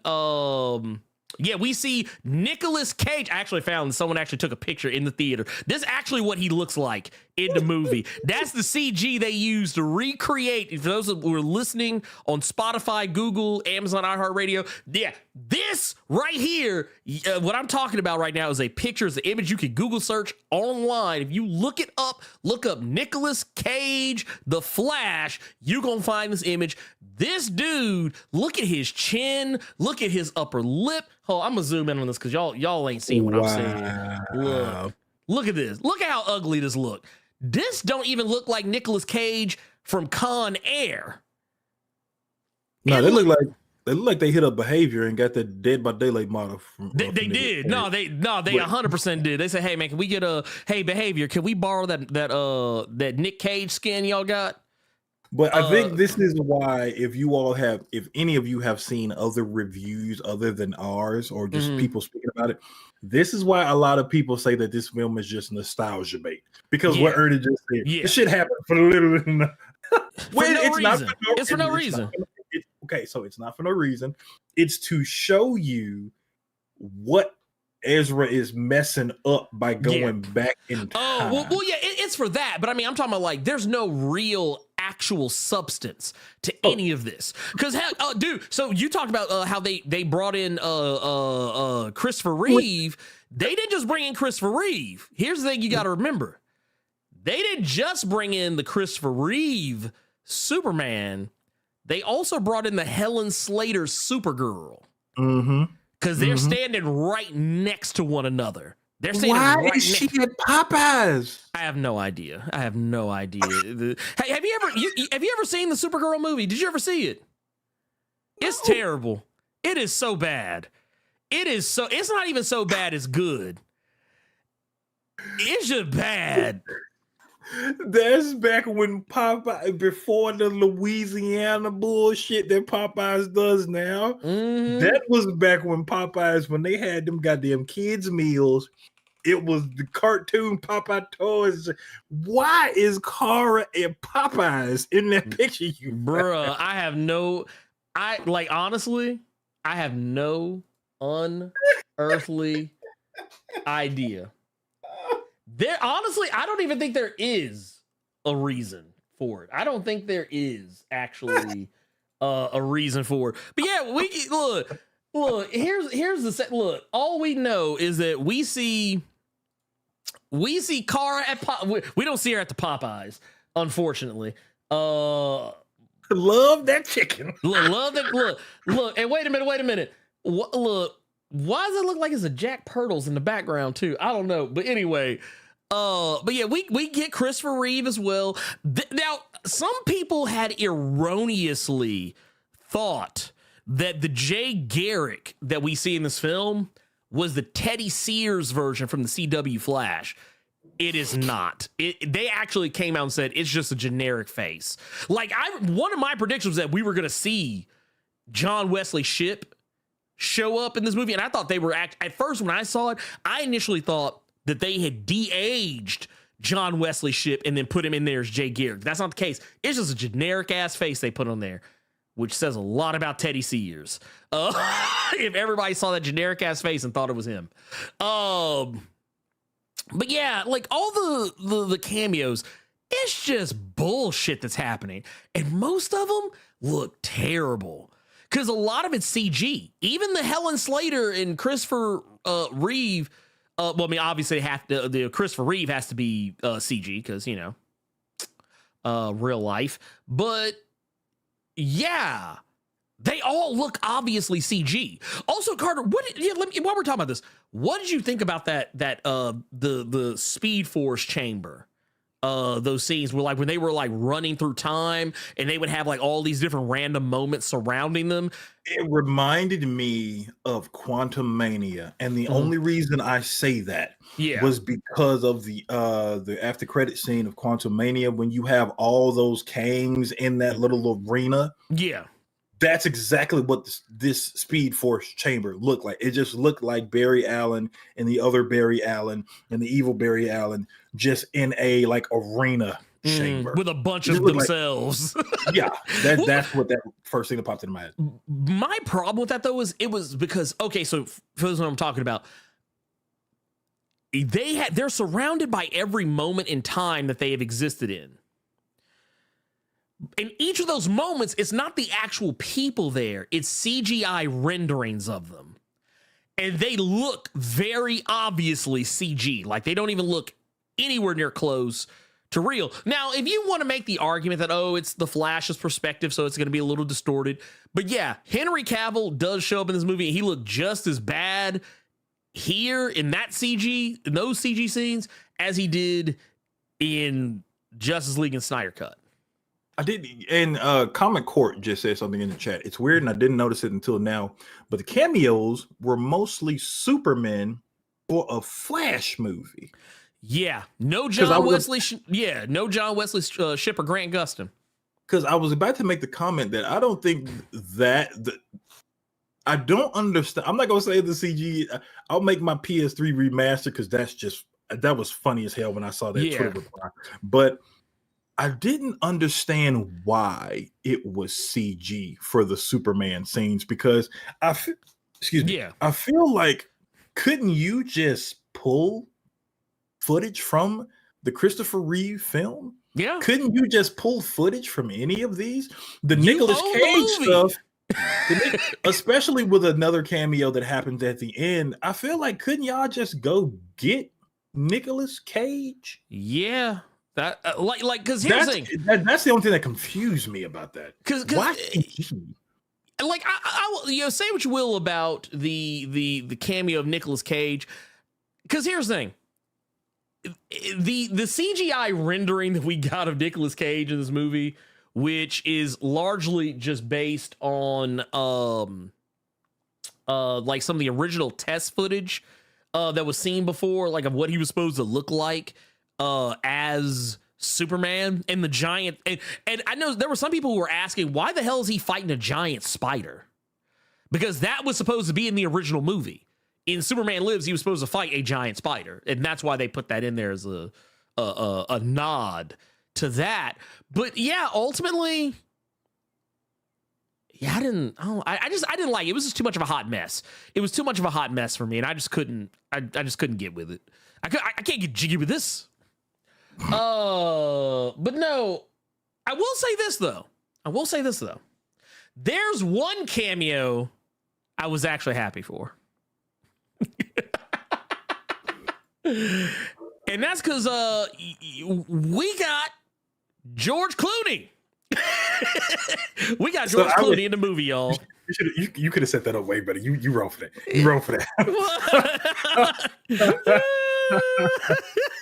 Look, bat nipples are back, baby. Okay, so just to set this up for you all, basically, Barry thinks that he redid everything. He put everything back in its place so that everything happened like it was supposed to happen. His dad gets off. So his dad is going to be released. Barry starts talking to Bruce to basically explain how, okay, I got to tell you everything that happened. You were right, blase, blase. Bruce pulls up behind him. It's paparazzi everywhere. Can we talk to you, Mr. Wayne, Mr. Wayne, Mr. Wayne? Barry is happy because he gets to explain everything to Bruce. All the paparazzi move out the way. And it's George Clooney Bruce, who clearly knows who Barry is. Yeah, because they're friends. Like they're like, I feel like they're like, yeah, like Flash always try to say that, oh, yeah, I'm friends with Batman in my universe, when really they're probably just more acquaintances. But like, I feel like in this universe, he actually is friends with Batman. But what's more telling is that he didn't notice the change in voice. Which, granted, Ben Affleck and George Clooney, if you don't really think about it too hard, their voices are vaguely similar. But like, I was shocked he didn't notice the change of voice, because that was the first thing I noticed. I was like, dude, his voice sounds different. You could clearly tell it wasn't going to be Ben Affleck as soon as he pulled up, and it went from the feet and then just kept cutting to Barry. But they kept making it a point to hide who it was. So I'm like, okay, it's not Ben. Who is it? And it was George Clooney. So now we know. Now it is now confirmed. George Clooney is going to be the Batman, Brave and the Bold. New 52, James Gunn DCEU. It's going to be George Clooney. Hey, he's brave and he's bold. I'm gonna do a Angry Joe when he first saw that BVS trailer and swore up and down that was Bizarro Superman, the fucking goober. So yes, George Clooney is our new 52 James Gunn Batman. I'm gonna say something stupid as hell too. Well, you know, it's funny because they set up this gag at because that's basically what it is. This is a gag.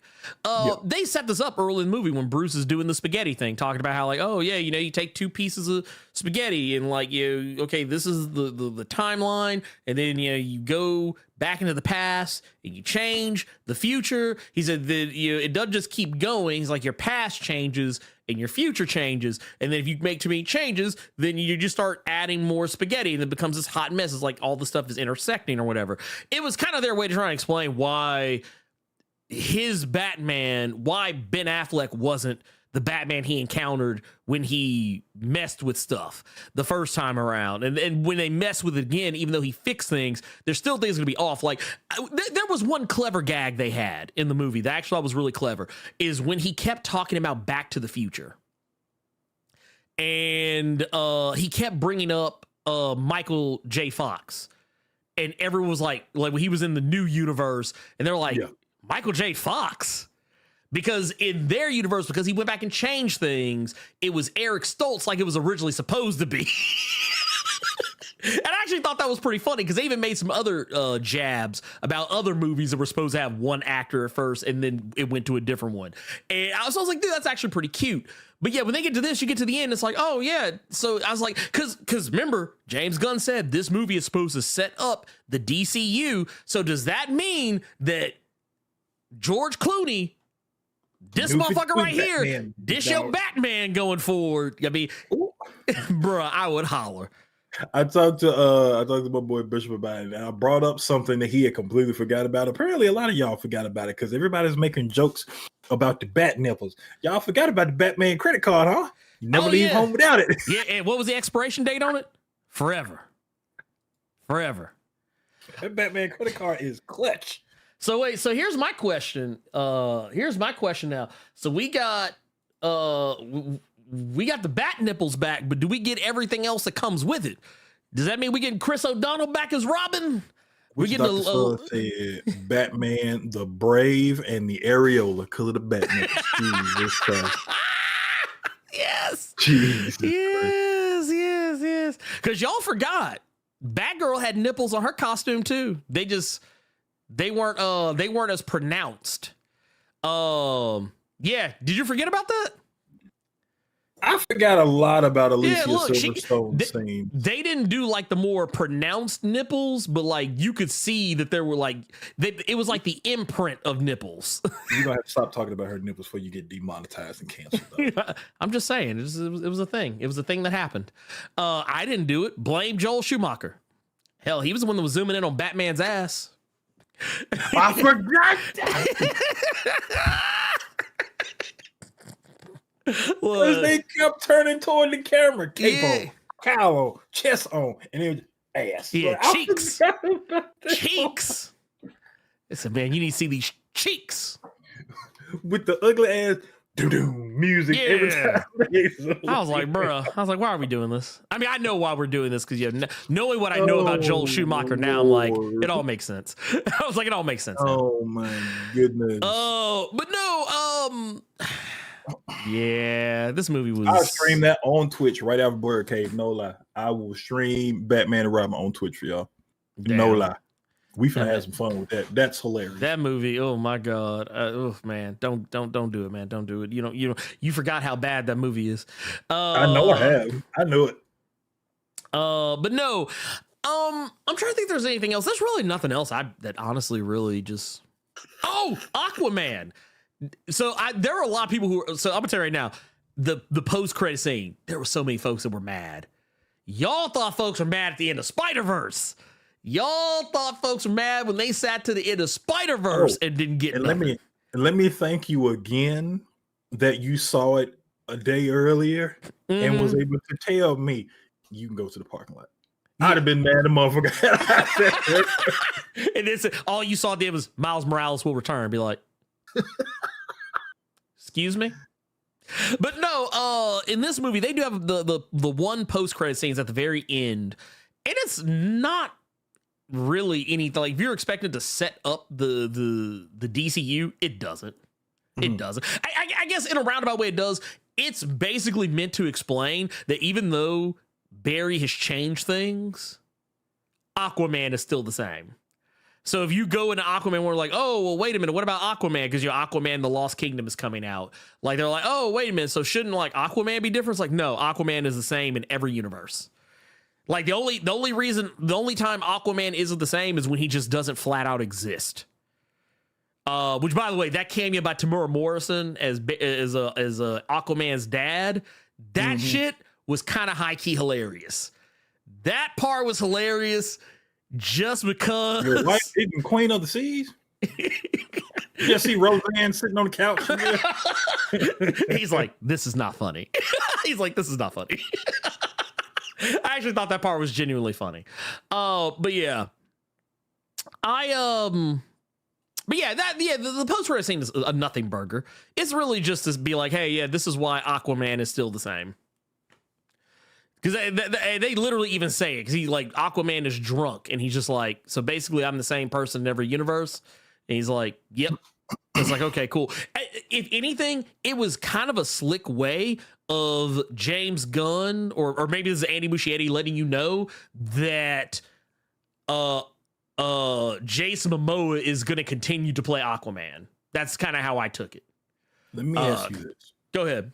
Because I'm looking at where we are on time. Yeah, go ahead, shoot. Does this film get you excited for the Batman Brave and the Bold? No.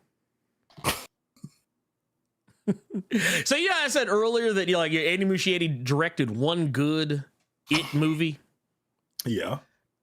I feel like this was It. I feel like this was It Chapter 2. Andy Muschietti on this movie. Now, if It Chapter 1 Andy Muschietti shows up, yeah, then we got something. We got a movie. But I don't know. Maybe, and I do want to say it could just as easily be that there was a lot of studio interference. This movie was kind of a hot mess just from the outset. So maybe if he gets to make a movie under James Gunn, maybe he'll get to have more control. Maybe. Though supposedly Andy Muschietti had a lot of control, so he claims. But yeah, that's what a director would say about a movie that literally just came out. Yeah. So I mean, it's kind of like when people got mad that Andy Muschietti said that Ezra Miller was his Flash. That like if he made another film, he would get Ezra Miller again to be the Flash. It's because of course he's going to say that because the movie's about to come out, and if he says that Ezra Miller isn't going to be the Flash, as much as people think that people are going to be happy about that, there's also going to be people like, oh, if he's not the Flash, then I don't have to go see this one. That's what people would say. And they would not go see this movie. It's kind of like what happened with Shazam, Fury of the Gods. It's like, oh, Shazam isn't part of the new DCU? Cool, don't got to go see it. That's what a lot of people said. There are a lot of people who did not go see that movie because Shazam wasn't going to be part of the DCU. And I think James Gunn made it worse. That's why I don't think he said anything else about a sense of, Shazam has always been its own thing tucked away. Oh, okay. So you're saying don't watch it, bit. Yeah, basically. Like I know a lot of people who didn't see the new Shazam until just now because it's on Max. Yeah. Now people are seeing it because it's on a streaming service they may already have, or it's on VOD so they don't have to go anywhere. Mm. But yeah, that's why that happened. But yeah, let's move on. Let's move on here. We got wait a minute, we got a couple here I want to hit real quick before we move on, actually. We got one here from Go Contro's baby father said, Cara promoting that Krypton chicken sandwich. Hey man, I bet that chicken sandwich was fire too. Man. I hope it's not like the actual Popeye chicken sandwich where it's just there's barely chicken there. Oh yeah, no, I want a real chicken sandwich. See, they's got actual chicken on it. Like the whole bird is on the sandwich. You know what's sad? Do you know that between the chicken places up here that I've been to, tell me why Church's got a better chicken sandwich. Church's chicken sandwich A1, dog. I mean, dude, Church's be low key hitting. Oh, do we still have any Churches here? I ain't gonna go that far now. Yeah, I'm sitting here thinking about. Yeah, you know what's funny? I remember people used to talk so good about the Popeye's chicken sandwich when it came out because people try to say, "Man, it's better than Chick-fil-A's." I was like, I don't know about that. I mean, say what you will about Chick-fil-A, but it's the hate and bigotry that makes that sandwich taste good. We got another one here from X-Trib with the 1999 super chat. Says, only because I was at Paisley Park last weekend. I'm here for the spoilers for this one because they already spoiled it in the trailer. That's really true. You actually see a lot of the ending of the movie in the trailer. You really do. Like I know I say that a lot, but you really see it in this one. You really see it in this one.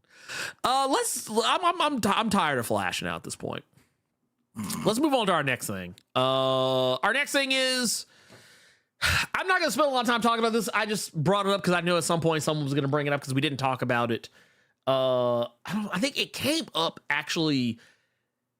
This actually came up at 4 a.m. on this previous Saturday. And I only know that because I was playing Diablo with Robo and Maneater at that time frame, and I was just kind of scrolling through Twitter like when we were like in between activities. And I looked and saw that like Spanish Twitter was on fire. Latin Twitter was on fire. It was literally dumpster fire, burning, destruction. It was Armageddon because Tenoch Huerta was accused of sexual assault. Allegedly accused of sexual assault. As far as I'm concerned on these matters, I don't really know. Like Tenoch has come out and said something about, and I want to be clear, just in case people may or may not know who the frack I'm talking about. Those who are unfamiliar, Tenoch Huerta is the MCU's Namor. And while he has kind of become a quick fan favorite, a lot of people are now starting to wonder whether or not he is going to be recast. Because the talk has already started with Jonathan Majors. Carter, I don't know if you heard about this, but there was a documentary about the behind the scenes of Quantumania that has been delayed supposedly because of the stuff going on with Jonathan Majors right now. It was supposed to come out this week. His move has got didn't both the films get delayed by what, a year or two? So more, and not only that, but his Army recruiter ad got pulled. It got put back up, but they took him out of it. But yeah, a lot of, matter of fact, Creed 3, a lot of the promotional art for Creed 3, now that's on VOD, a lot of it used to be him. Now they said, nah, just put Michael B. Jordan back up. Like, put Michael B. Jordan back up. Get him off that.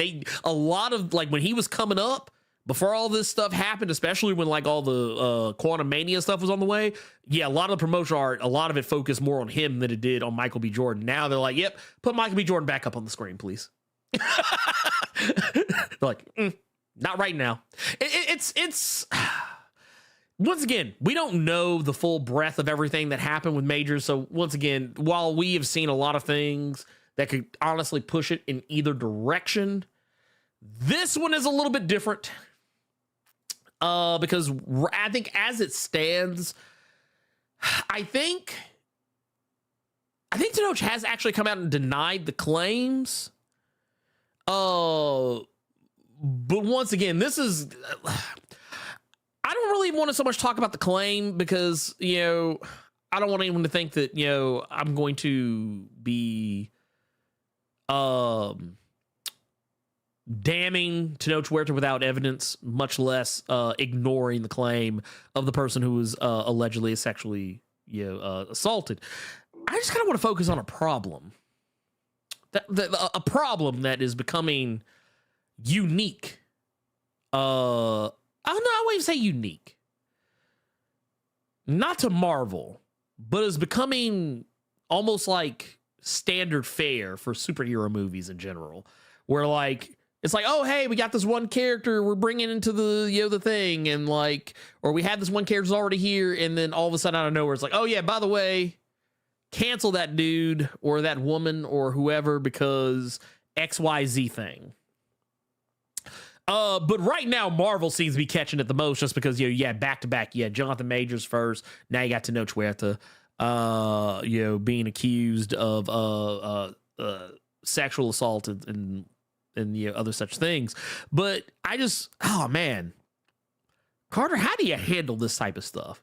Like how, like what can you even do at this point? Because now it seems like if you're gonna hire somebody, now you got to like, and it's not to say they don't vet people, but now you're gonna have to like do the you're gonna have to get actual like Jean Grey to come in and start like scanning motherfuckers' minds, put them under Cerebro or some shit now. Just to avoid these things. When it comes to the Tenoch Huerta allegations, I don't really have I don't have an opinion on it, just because I don't know enough about the situation, so I'm not going to speak on it. But when it comes to all these actors getting in these situations and stuff like that, I think we're at a point to where it's not really about vetting people. I think it's just people have to do a better job of not doing the guilty until proven otherwise kind of ordeal. Yeah. I think a lot of people just have to let certain things play out. That's how I've always been. So I don't really necessarily think you need a Jean Grey or anything like that, because I think time has proven that like some people will do right, but then something negative will always transpire. You know what I mean? So like I said, when it comes to Namor, I don't have an opinion on it because I don't know the full details. Yeah. But as a whole, I just think people need to do better about this whole, yep, they did it. And it's one news story from one website. You don't know any full details about the whole thing. So just kind of slow your roll for a bit and either do your due diligence in researching more information or waiting for that information to come out. And then you can make your opinion on something. No, I 100% agree.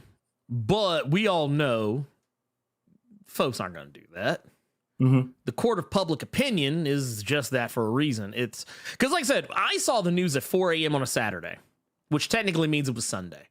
When I saw the news, no one was really talking about it outside of like, Latin circles. Okay. Because at that time, it was, just because it was at that time, no one really knew what to make of it. And it wasn't until like later, like it was almost like 24, 48 hours later when it started catching on here stateside. You started seeing more people talk about it. And that's, I think, when it finally kind of caught like wildfire. But like, it's largely kind of fallen off a little bit because no one's really talked about it since. Yeah. But I do wonder, just because, once again, I'm of the belief that yes, if someone comes forth with a sexual assault accusation, I'm not going to be the person to just dismiss what they say out of hand. Because a lot of people's natural instinct is just to immediately say, "Oh, this person's just doing it to get some money, or to get some clout, or whatever." And I don't like having that mindset, just because, well, yes, that does happen. Those are the exception, not the rule. I also don't like just assuming someone's guilty out of hand either. I like to hear what both people have to say. I like to see the evidence that both people have to bring to the table, and then I can make my decision. Or if evidence is presented to me one way or the other, I can just be like, I can look at it and be like, oh, hey, maybe it was this way. But like, until we actually hear more about this, I'm going to go ahead and say right now, I wouldn't look for Marvel to distance themselves, from Mr. Huerta, but at the same time, I wouldn't expect them to like parade him around in everybody's face anytime terribly soon. Because once again, while Disney might, or Marvel Studios and Disney might not do anything about it, it's not that because they're ignoring it. They're probably going to be like, okay, well, let's pull this back. Kind of like what they're doing with Majors. Like, oh, hey, okay, Majors in this. Let's pull this back a little bit. Let's delay this a little bit until we know more about the situation. Then we go from there. And honestly, that's kind of what I expect to happen. I don't know. Like I said, the account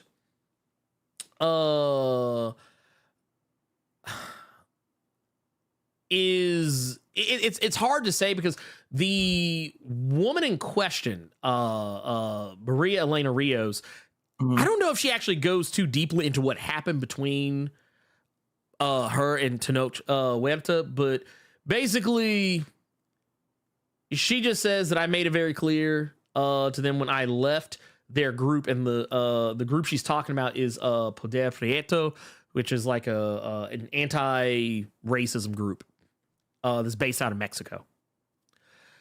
She says that I left their group because they protect the violent and sexual predator Tenoch Huerta, allegedly. I'm saying allegedly. These are her words, not mine. And that they did not publish anything about me. They still went to look for me at a concert of hypocrites to avoid scandals for their and she tags Marvel LATAM movie. I'm gonna go on a limb and say that might be something to the line of Latin American or Marvel Latin American. I guess is what she was. She was tagging the Marvel Latin American account, I believe. I'm assuming that's what it is because I don't feel like opening Twitter up to figure that out for myself. But that said, yeah, I don't know what's gonna happen there. I say let's just. Kind of like what we did with Jonathan Majors for the most part, I feel, is till we see more evidence, you know, we just go from there. But that said, Carter, let's move on to our next thing, and then we can jump into questions from the Discord. Oh, wait, I didn't put that in there. So here, I forgot to add a thing. So here, we're going to kill that for a sec. We got one last thing to talk about. This one can be pretty quick because I don't really know if there's going to be much else said about it. But Carter, did you know, or actually, let me ask you a question. Are you familiar? Yeah, are you familiar with the K-pop group BLACKPINK? The name, yes. Have I listened to anything from them or heard anything? No. Okay. I like them. They're one of my daughter's favorite K-pop acts. Okay. And also they're a favorite of mine as well. Yeah, they are a multi-award winning, very famous. They're probably one of the more famous K-pop groups outside of maybe like your BTS's and so on and so forth. Actually, I would dare say they are the most popular K-pop group, at least by American standards, in comparison to BTS. Probably the closest that you would get to that. But recently it was speculated. I say speculated because once again, we don't really know if any of this is true, but the all K-pop social media account seems to be of the belief that one of the members of BLACKPINK is going to be joining the MCU. Okay. That particular member being who is, for all intents and purposes, like the front woman of the group, and that's Jenny. Jenny is pretty much the main, everyone in BLACKPINK is equally talented. All of them are great and fantastic. Jenny is probably the one that, and it's by default and by design, actually, that she is technically considered the leader of the group. Every group has a quotey fingers leader. If there was to be one, she is considered that. She's considered the face of the group for the most part, despite the fact that there are 4 people in the group. But she's going to be joining the MCU, supposedly, allegedly. Do the little... She's joining the MCU as something that she has great experience in, Carter.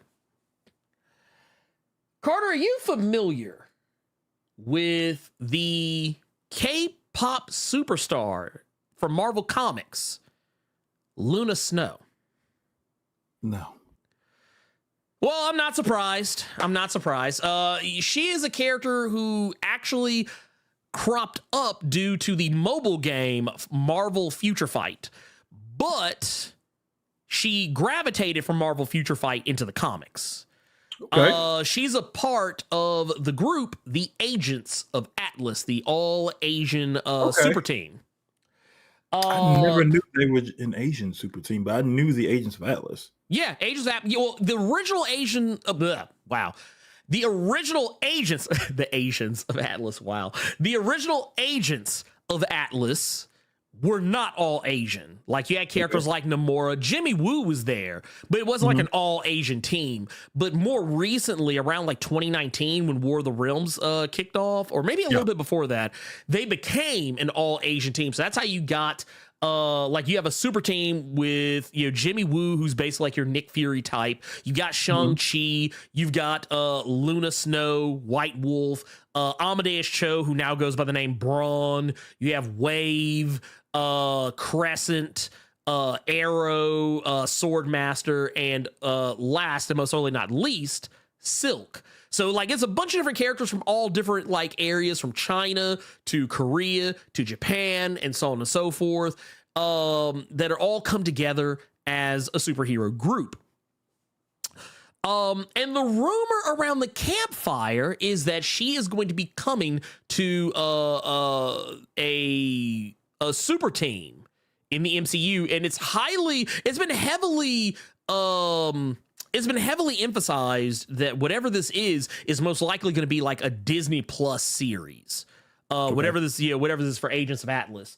But Luna Snow is said to be joining that. A lot of people believe it's going to be the Agents of Atlas. And honestly, I think that's great because I have been a huge fan of the Agents of Atlas. I have often said that, like, when Shang-Chi originally came out, that was actually something I had thrown out there myself, that I was like, hey, just go ahead and do it. If you want to, if you want to get this representation out here, make an Agents of Atlas movie or TV show, because then you could just throw everybody. You could throw Shang-Chi. You could bring back Jimmy Woo.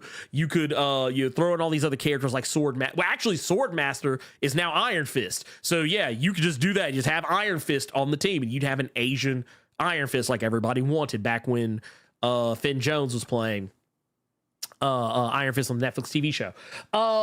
You could do all that stuff, but yeah, I think it's a really cool deal. Once again, just being a fan of BLACKPINK and loving their music, but also just with the idea that this could potentially give us, that, because that's kind of the representation we're lacking right now. In the MCU, like, yeah, we started seeing more black representation in the MCU. We started seeing more female representation in the MCU. We started, before long,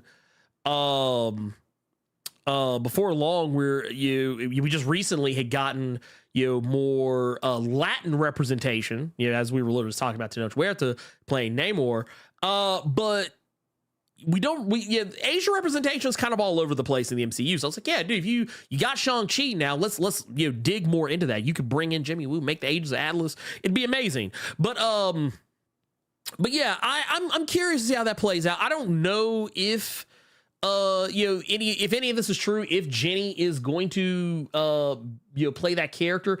I don't know if she's ever done any like thing acting wise. I'm only familiar with BLACKPINK just from their music alone. I know she is one of the members who actually speaks better English than most, other than like some of the other characters, some of the other singers. I know like one of them is not particularly good in English. Like English is definitely not a thing, and it's actually, oddly enough, one of my favorite members of the group. But like, I know two of the other members have pretty good English for the most part. One of them has better English than all, but that's largely because she technically has lived in the States. But I don't know how that's gonna play, but it'll be interesting. I have never, so like I said, I've never listened to anything from them, but yeah, just looking at videos from like a day ago with millions of views. Yeah. Oh, 100%. Like, this is the first time I've seen the B on YouTube views. Because I'm looking at the main page, and like one of the videos has 2 billion, another one has 1.4 billion. I'm like, good Lord. Yeah, BLACKPINK is incredibly popular. Ridiculous. Like, they've been on Good Morning America, for Christ's sakes. That's how popular. Like, when they brought BLACKPINK to Good Morning America, the entire studio was crowded, and people outside there were people, like legions of people outside losing their mind that BLACKPINK was there. So yeah, there you go. And that's another thing. I saw somebody else, Mr. January 16th brought up Tiger Division. That's another thing that it could potentially be. If this not the Agents of Atlas, it could be Tiger Division that they're bringing to the MCU. It could be either. That's what he's talking about. Bill talking about Jisoo. That's the one who doesn't have a lot of the English down. Lisa and Rosette, yeah, they're naturally, yeah, they have a lot of natural English, yes. Also, there's a really interesting, I don't know if it's still on Netflix, there's a BLACKPINK documentary.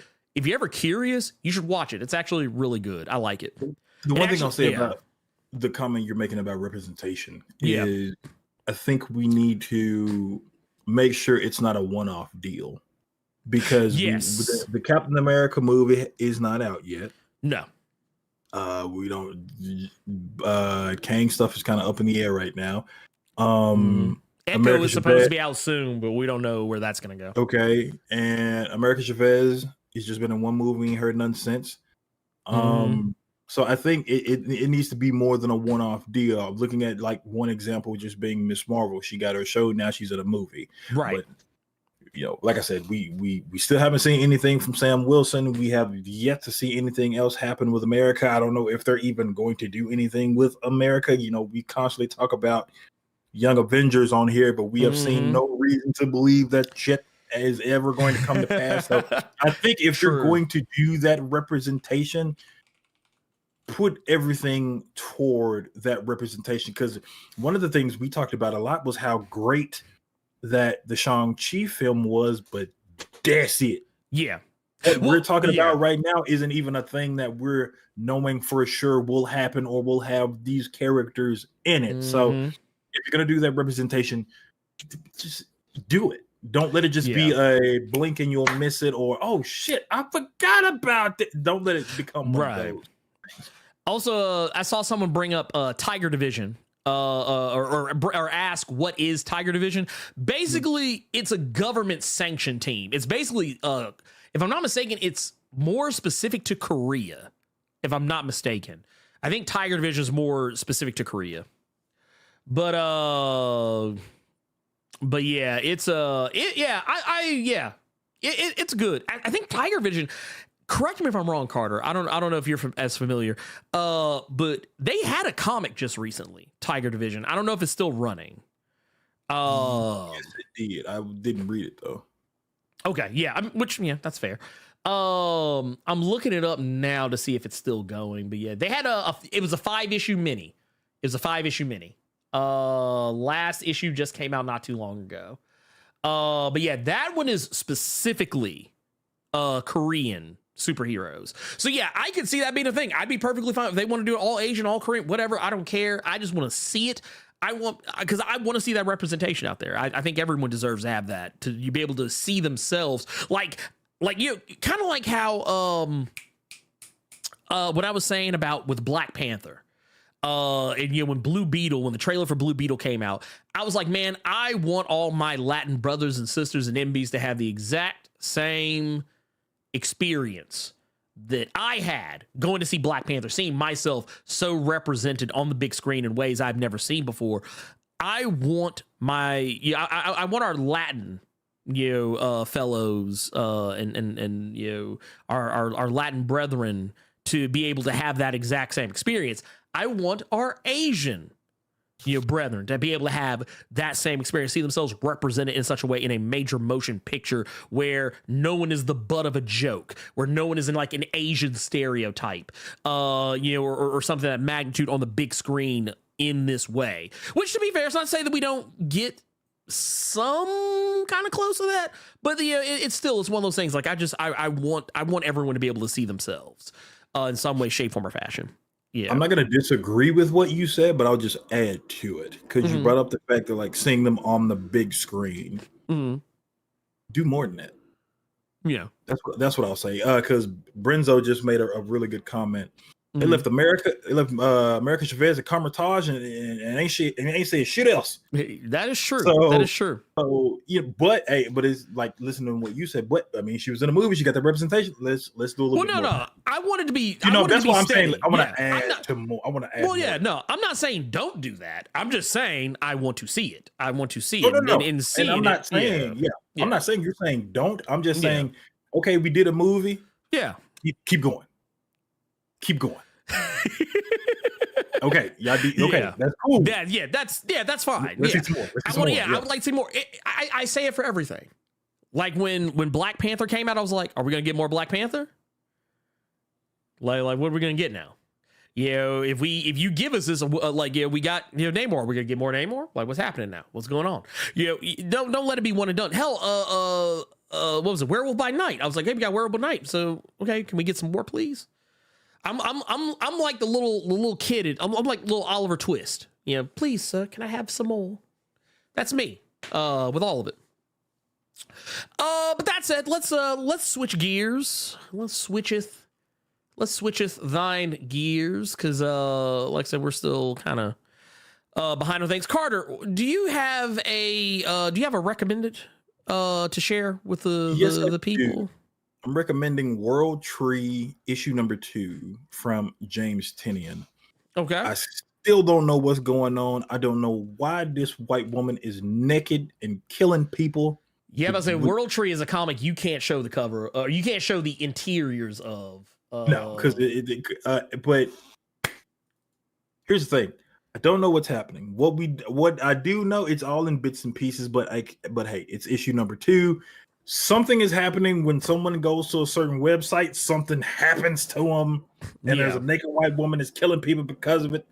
Yeah. And now we're finding out that there are people that know about it and thought that they put a stop to it, but. Yeah, James Tynion is dropping a lot of breadcrumbs, which pisses me off, but it's still interesting to where is this going? So it's 2 issues. But yeah, that's gonna be my recommended this week, because even though it's only 2 issues, and I think the thing to get you is, why is this naked white woman killing people? Right. But after you get past that point, you're going to be a lot more. You're going to be interested in that story that James Tynion is doing. So yeah, that's going to be my recommended this week. Okay. What you got, Ernie? I respect it. Mine is not going to be a comic, because sometimes I just like to do that. Mine is going to be a movie, and it's not The Flash. But it's going to be a movie I saw earlier this week. I was actually talking to Carter about this off camera the other day. I went to go see The Blackening. I got to see it in an early screening this Wednesday. What I saw. Yeah, we can't all die first. I went into this movie incredibly skeptical. I had my skeptical pants on when I went to go see this movie, despite the fact that I got to see it for free. So full disclosure there. But I had a really good time with this movie. Like, and I want to preface everything I say here with, I don't like the scary movies, like, at all. I don't generally like parody movies on the whole, unless, like, they're just really good. Like, I'm Gonna Get You Sucker as an example. I really love that movie. But I'm Gonna Get You Sucker, to me, what movies like Across the Universe are to me regarding musicals. I don't like musicals, but I love Across the Universe, which is a whole musical that is centered around Beatles music. I love I'm Gonna Get You Sucker, but in general, I don't like parodies that often. But because it's a parody about largely black issues and you know, black Hollywood, I love it. There's very few parodies I actually like, but this one is definitely one of them. I will say this: if there's any one criticism I'll lay at the feet of the film, I don't like the nerdy character in the movie, because he's too Is it on the poster? Which one? Yes, is that? He's the one. He's in between the big, swole, dark-skinned brother and the thin, light-skinned brother. Okay, this guy right here with the glasses. He's basically he's almost Steve Urkel-ish levels of buffoonery. But it's done on purpose, but is very distracting. He's like the one thing about the movie that I'm kind of like, yeah, I'd have kept that. But everything else I love. I love all the characterization. I love how all the characters play off of each other. All the different, you know, I don't want, this isn't a spoiler, but I want to tell you something. This movie taught me that O'Reilly's is more well known than I thought. I thought O'Reilly's was just like a Memphis thing. What, the car spot? Yeah, auto parts. I thought it was just yeah, there's a joke about O'Reilly's in this movie. Like where they sing the O'Reilly's theme. And that shit about killed me because I was like, wait a minute. I thought that was just something that they did in Memphis. Damn. Wow. But no, I was like, damn, O'Reilly's really is nationwide out here. Hell yeah. People like the few of my coworkers, they will always tell me never to go to O'Reilly's when it comes to cars. When it comes to car shit, because apparently they are stupid expensive. I believe that. I always hear that song in my head anytime someone brings up a fucking O'Reilly's. Yeah, no, it's I think because the joke was that like the O'Reilly's theme was more culturally relevant. Tika he just started singing the damn thing in the chat right now. Yep. See, O'Reilly's, O'Reilly's. But no, they were saying the O'Reilly's thing was more culturally relevant than the national anthem. I was like, hey, you ain't wrong. But no, everyone's good in it. It's funny as hell. It hits all the right spots on tropes about black people in horror movies. I will say this, though. The trope about black people dying first in horror movies is kind of a dead one in a post Jordan Peele era. But it's still kind of funny. It's still kind of funny in some spots. And yeah, the movie has some meta moments in it. There's a couple of moments I think some people will probably be like, "Oh wow, okay, they went there." Like, but it's really good. Like, and I will say this: if you want to see something better than The Flash, if you just got to go out to the movies this weekend, you had your heart set on seeing The Flash, and Carter and I just dashed your hopes about how fantastic and amazing and game-changing it was going to be. You just learned, oh man, it's not everything that I thought it was going to be. Go see this instead. You will be amazed. You will be amazed. It is a very genuinely good film. But yeah, that said, that's our recommended. Let's get into our questions from the Discord. I'm going to try and run through these pretty fast because I don't want us to get too over on time as what always happens. Let's start with KGTB. Says, hello, brothers. First off, appreciate all you do on this channel and keep up the great content. Second, since its inception, there has been a culture war every other month or so about Miles Morales, especially with the movie being released in theaters. The most common criticism I hear is he has little character, which I think is not valid. I think it takes many comic characters a few or so years to develop and become great characters. And here's the thing. I don't even think he's lacking for character development. That's not a question. Well, it's not a question, but I'm just going to take it as one. I'm going to take it as one. Just and if for no other reason than the way I'm going to take it is I think the reason people think he has little character is because they don't read him. Like okay, case in point. I'm gonna use Carter as an example. I remember one time we were talking about Captain Marvel. And I remember Carter told me that he never read Captain Marvel. He only knew about Captain Marvel whenever she showed up in Avengers. I kind of feel like other people do the same thing with Miles Morales. They don't really they don't read Miles Morales. They just see their interactions with him is when he shows up in Peter Parker's books or he shows up in something else that they're already reading. They're not actually actively reading his book to get the characterization that they claim that he lacks. Yeah. But that said, Miles has had a lot of characterization. I think people just aren't reading it. That's my answer to that. Jay Dizzle says, non-comics question, brothers. I was in Memphis the last 5 days and tried myself some Tops Barbecue. Not bad. And went to 901 Comics. Says, nice store. Was hoping to run into you. Yeah, I don't go out much. Says, but the creme de la creme was exactly what I heard y'all talk about a couple of weeks ago. This spot was a buffet with Chinese food and neck bones and collard greens. He's talking about the China Into. I know what he's talking about. Says, I was in heaven at this spot. Oh, yes, right. They changed the name. It's called Chow Time. Yep. Says, but my question is, what is up with the cultish pyramid to Bass Pro. What the hell? Man, Okay. Man. So yeah. Memories there, boy. Still mad to this day. I never got to go. What, to the Bass Pro? No, to the pyramid. Never got to go. Oh, okay. Yeah. I got to see a lot of stuff there. So the one time I was able to go, but I ended up getting in trouble, was when Tyson had his fight when he first had that tattoo on his face. Oh, yeah.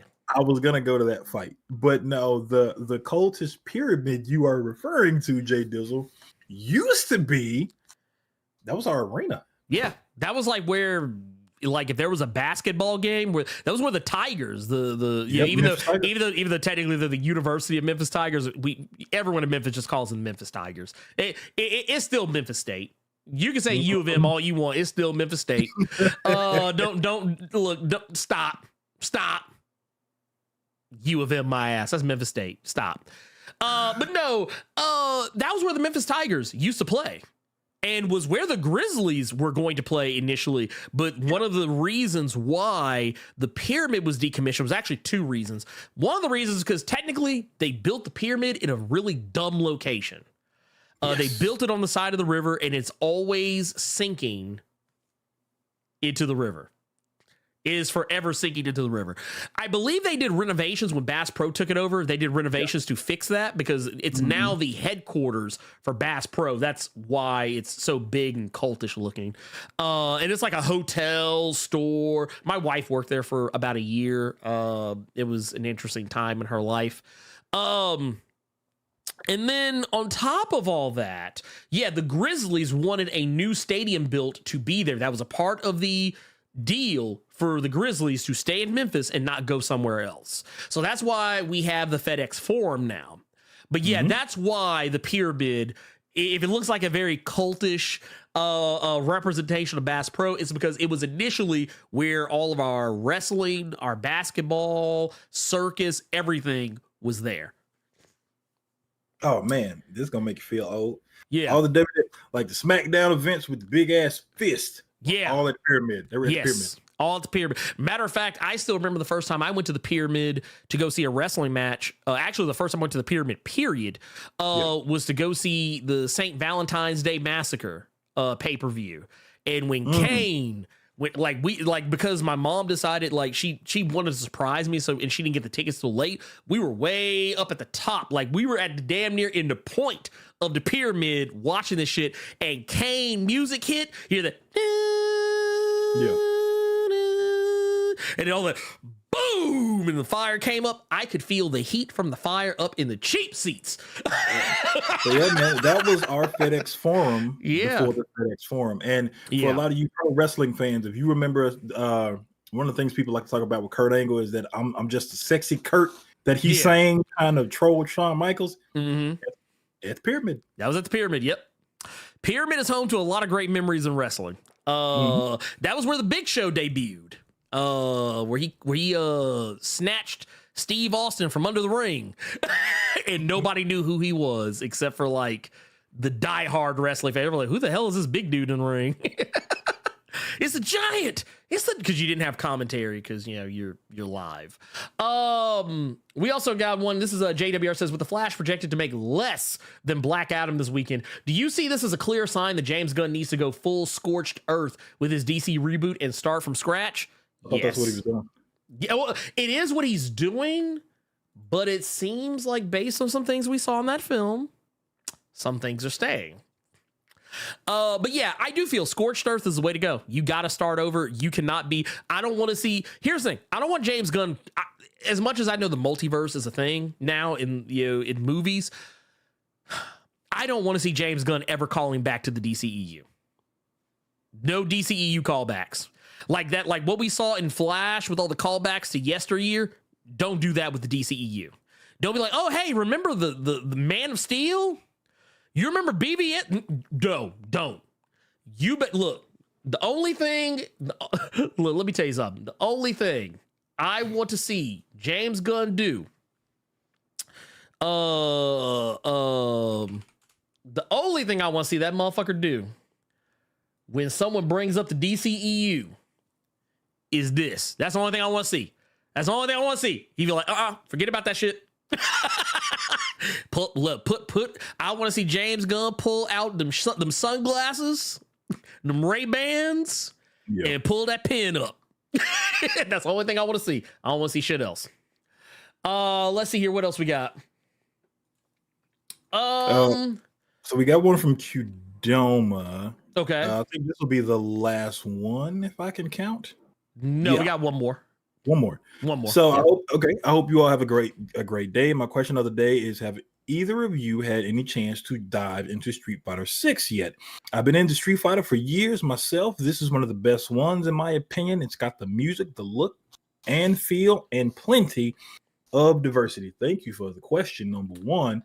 Number two, yes. I think out of the two of us, Ernie has been on just a Diablo 4 excursion. I'm trying to split time between Diablo 4 and Street Fighter 6 and remember that my Switch is on my bed right now. Link just been in the gulag waiting for me to cut him back on. But my Switch is cold. Yeah, it's cold. It ain't warm. It ain't been touched. But yeah, I've been playing Street Fighter 6. I've been enjoying it. It was actually it's a conversation that Ernie and I were having. I'm old now, man. I'm not the same spring chicken I used to be when it came to these fighting games. I'm trying to get my way out of silver right now because my first 10 placement matches were against Punk, Smug, and some other big name FGC people. And yeah, I'm just trying to slowly get my Marissa out of silver, but I'm enjoying myself. I am enjoying myself. I've been switching between the arcade stick that was given to me by Nick D, shout out to Nick D, and controller, which is strange because I have never been a pad player up until Street Fighter 6. So yeah, I'm enjoying it. I like it.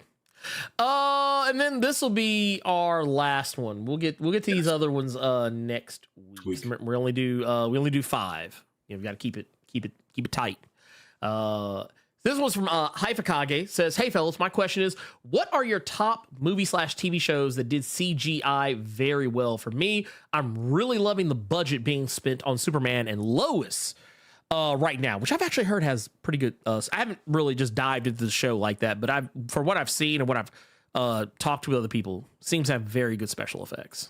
That was how people proved. So it's not all the time. Let me tell you that part real quick. But that was one of the things that people were bringing up as an example of like, how the fuck is the Flash movie this bad with theirs? And then they would pull a scene from Superman and Lois. Yeah. I get it. I totally get it. For me, personally, TV show wise, some of my favorite CG is sometimes it's unnoticeable. Like you don't know that it's CG. I was watching this thing. It was a documentary about, or not documentary. It wasn't a documentary. It was a fucking, it was a video essay on CG in movies and TV shows that you didn't realize was there. And it was like, I forget the movie in question, but I think it might have even been a limited series or something, but whatever it was, there was a scene where like they showed what the set looked like before and after, like it was shot on location, but they added stuff to the background that if you didn't know any better, you just assumed was there naturally. They added boarded up windows. They added drainage ditches to the curbs of the street.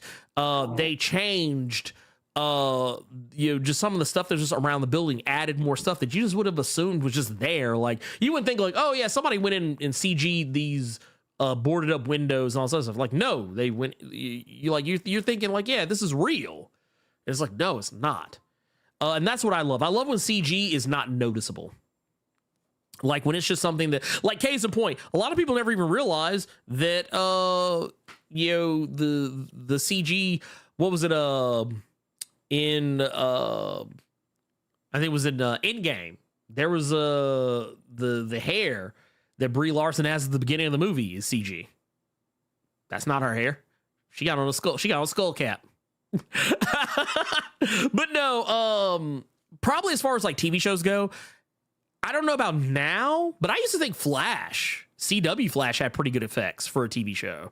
Not all the time, you know, kind of like with Superman and Lois, as you said, Carter. But I remember when they would go all in on CG.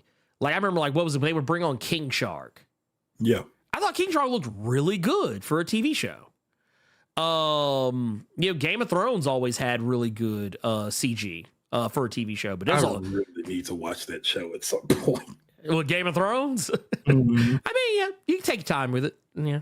That last season's kind of rough, but you know, I don't hate it the way other people do, but I like Game of Thrones. I also like Quotey Fingers Hot D, House of the Dragon. Okay. Yeah, that's what they because you got GOT, now you got Hot D. House of the Dragon. I thought you were talking about D from It's Always Sunny. I'm like, oh no. No. But yeah, those are definitely some favorites. Definitely some favorites.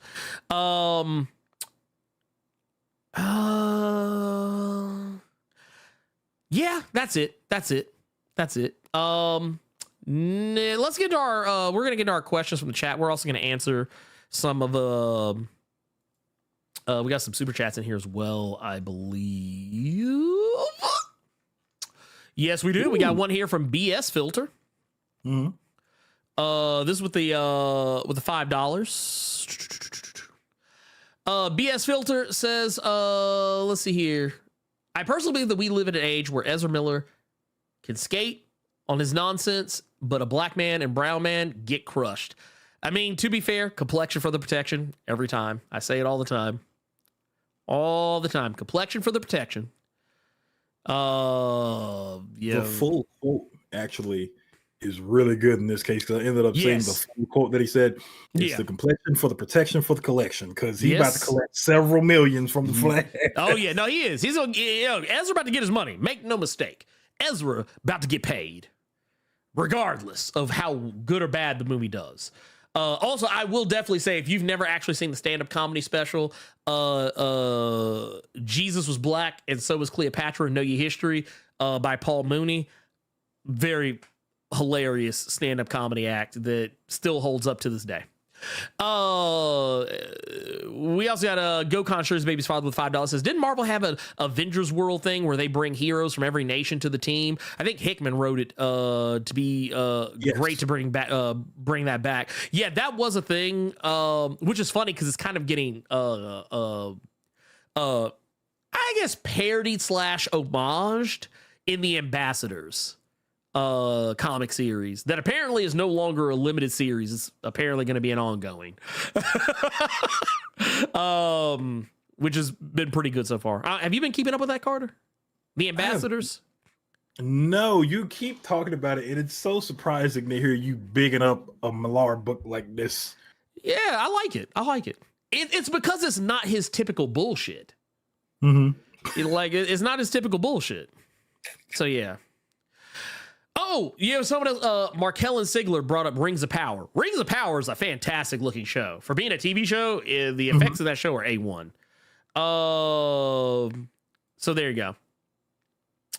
Let's get to, because I know we have like questions. Remember, if you want your question to be read, remember you need to put question at the beginning of the question. I see a question here from Bill 93505 saying, since there are multiple returning characters in recent comics, alluding to Excalibur and Ten of Swords, is Jerry making Fall of X as an almost bookend to that event? Yes. I feel like he is because, well, you know what it is? You know what Ten of Swords is? It's that event that was not particularly great, but it's going to be great in retrospect. Like, it's going to be, like, and I don't mean like the event itself, but I mean like other people are going to come along and make references to it or pull things from it and make you go like, okay, this is making Ten of Swords more interesting. Just by virtue of like, we're like case in point, for those who know what we're talking about the White Sword and Genesis. A lot of the characters who primarily showed up during Ten of Swords, which were probably some of the more interesting characters that didn't get focused on as much. I mean, Genesis got more than the white sword, but like, it's like now they're like, oh man, they're retroactively making you go back and think like, oh man, so was John Ironfire there the whole time in Ten of Swords and we just didn't know? Because he was, you know, according to the white sword, that's his Ace Boon Coon right there. So what's going on? Is this what's popping? But yeah, I like what they're doing with it. I think that I feel like, honestly, so I know Jonathan Hickman, technically, I think, is he still listed? I have to look this up. I don't know if he's still listed as the head of X anymore, because that used to be a thing that we would see in the comics. Whenever a new book would drop, if you looked in the notes for it, it'd be like, oh yeah, Jonathan Hickman is head of X, this, that, and the third. I don't think they list him anymore as that. I think they stopped a ways back. So like they're basically working off his notes, and taking some of the things from that there were plot points that were left behind by House of X Powers of 10. And I kind of feel like, while it's not overtly stated, I feel like Kieran Gillen might just be the maestro here. I feel like he's the maestro behind a lot of this, because it seems like everything is kind of following his direction without Marvel just outright saying Kieran Gillen is the head of X. But even if there is no head of X, I feel like Kieran Gillen, Cy Spurrier, and Jerry Duggan, those are the core three people who are dictating the future of the X-Men right now. That's what it feels like, because every time Marvel talks about anything going on with him, oh, I take that back, Al Ewing. Al Ewing's in there too. So you got the four Corpsmen. You got the four Corpsmen at the helm of the X-Men right now, and pretty much guiding the ship, and everything else just kind of flows out of what Kieran Gillen, Al Ewing, Cy Spurrier, Jerry Duggan are writing. That's what I feel is the case here, and I feel like that is the best way to go, because I feel like they have a better handle of what Jonathan Hickman was trying to do than what Jonathan Hickman had. I don't think Jonathan Hickman knew quite exactly what the hell he was doing with some of that stuff. But whatever it is, I feel like Kieran Gillen was able to make better sense out of it with Sins of Sinister, with the whole Dominion thing and the Phalanx and all that other stuff. I feel like Al Ewing has a better handle on Ten of Swords than either Jonathan Hickman or Teenie Howard, for that matter. Yeah, I said what I said. God damn it. Read the super chat right. Yeah, let's see here. What else? Oh yeah, we got one here. This is Go Conjure's baby's father. Oh wait, no, wait, that was not that one. We already read that one. It was just right there in front of me. This is Michael DeFonte. Yes. With the $10. Says, another great Saturday show. Everything for the rest of the day after the show is downhill in comparison. So I'm going back to bed after this. God damn. Hey, I'm not going to say everything goes downhill, but there are several times, because now that some of you all know how early I have to get up to do this. Yeah. Blerd Cave done. Go to sleep. That man hit that bed and don't get up. I'll hear from him at like 2:00 in the morning. Especially when there were no other games. I hop right back in that bed, turn on Tears of the Kingdom, and then I'm out for a while. But yeah, I feel that. I feel that wholeheartedly, my brother. Thank you for the 10. Yes. Frantic World here has one.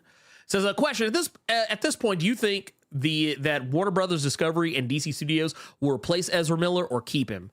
Ooh. I'll say this: they showed up to the premiere. Ezra showed up to the premiere. Their first appearance, publicly, for anything related to the promotion of the movie, at all. And they actually gave a statement.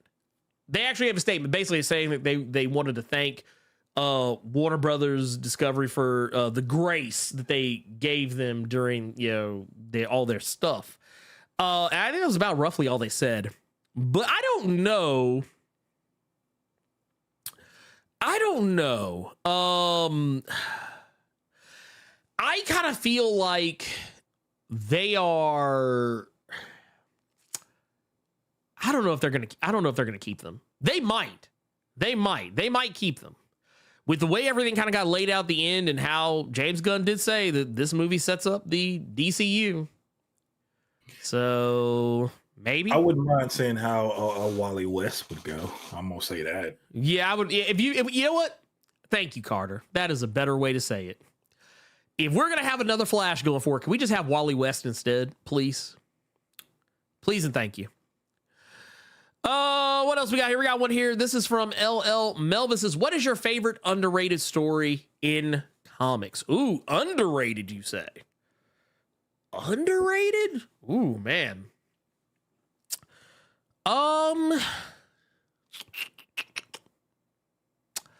Underrated. You know, actually, that's easier than I thought it was going to be. You know what? And I guess maybe it's something I say all the time.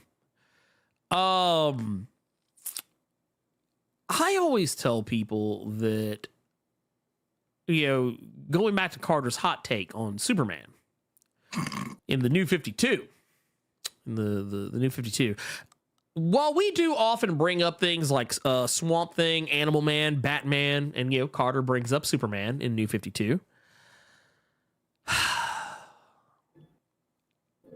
always find it funny no one talks about Wonder Woman. Because I actually like that Wonder Woman run from New 52.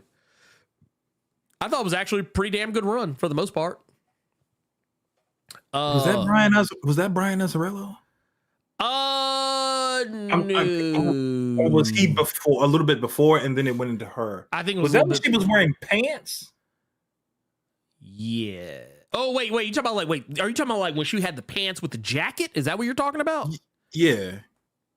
No. Oh, okay. So the pants, the pants and the jacket was before. Gotcha.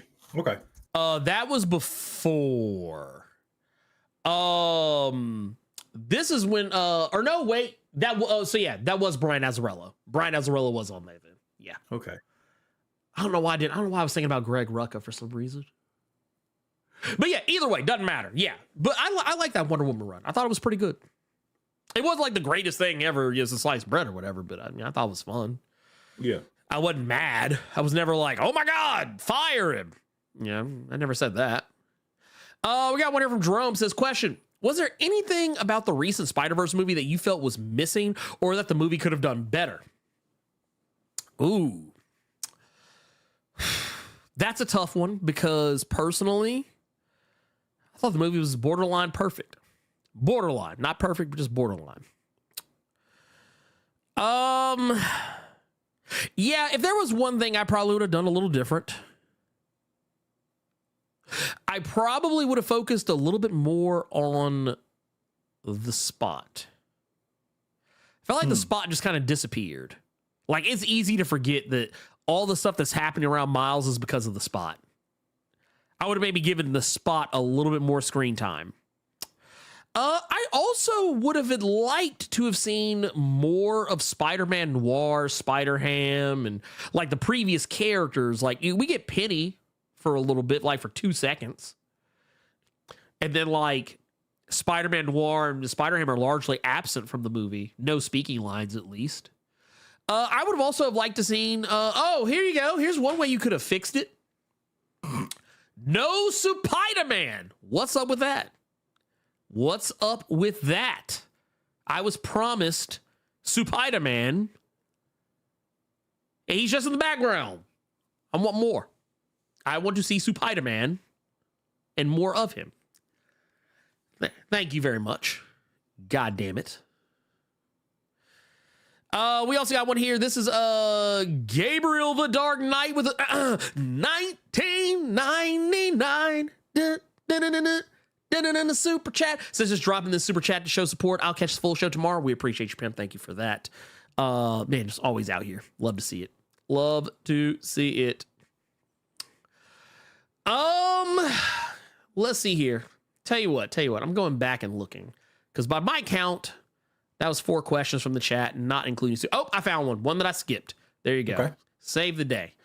Dietrich Morton with the question says, my question is, did you guys see Transformers Beast Wars? If so, what did you think? I actually watched it last night. What'd you think? It was okay.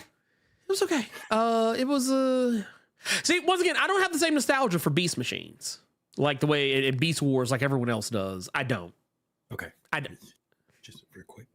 No one has nostalgia or respect for Beast Machine. That shit was disgusting. It was atrocious. Beast Wars is what you're referring to. Well, I don't have nostalgia for either of them. So there you go. So like the idea of like Transformers that turn into animals. I mean, it's not that it's a bridge too far for me. It's not that. It's not that they turn into animals. It's just that when it came on, I didn't care.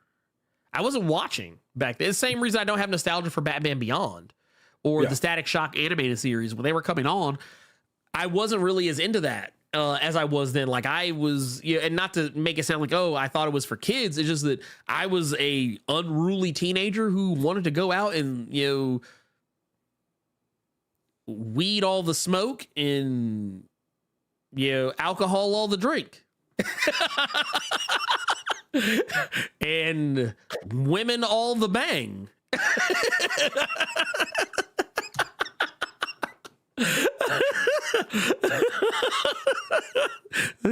Here, I'll so yeah, but no, I enjoyed the film. It was good. It was good. It wasn't anything that like I was just like, oh my God, this is the best thing I've ever seen. It's the best Transformers movie ever made. I still think Bumblebee is better.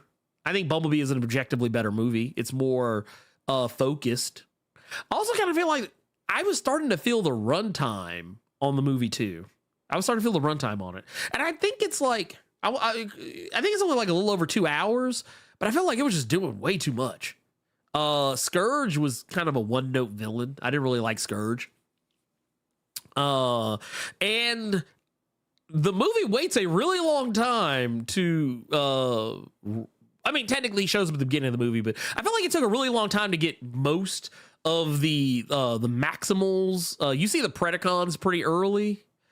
Also, I did not like how they did my boy Wreck-Ar. I was like, damn, man, why y'all doing like this, man?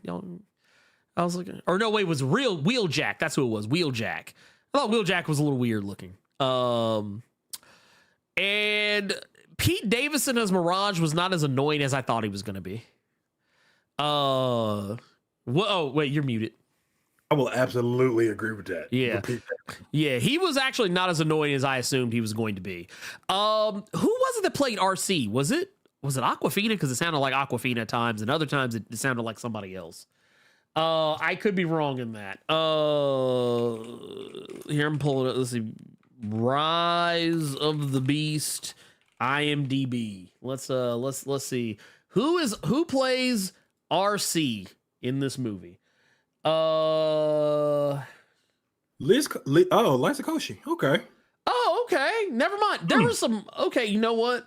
There Damn, was some. You said it, Aquafina. That's disrespectful. Well, no, because there were some moments there where she was talking like it kind of. There was some Aquafina-isms that came out a couple of times, and I wasn't like sure how to take that. But damn, Sir Yuri said it was Michelle. Yo, y'all are going to hell.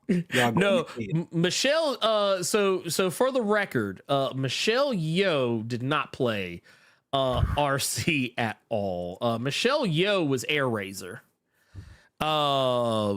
But yeah, I didn't realize that was Liza Koshy's. Okay, so there, that changes my opinion about some things.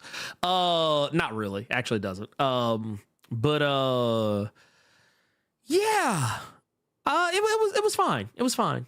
It was fine. It was very fine. And that's it. That's the show, y'all. That is the show. That is all of the questions that we were going to answer. That was our 5.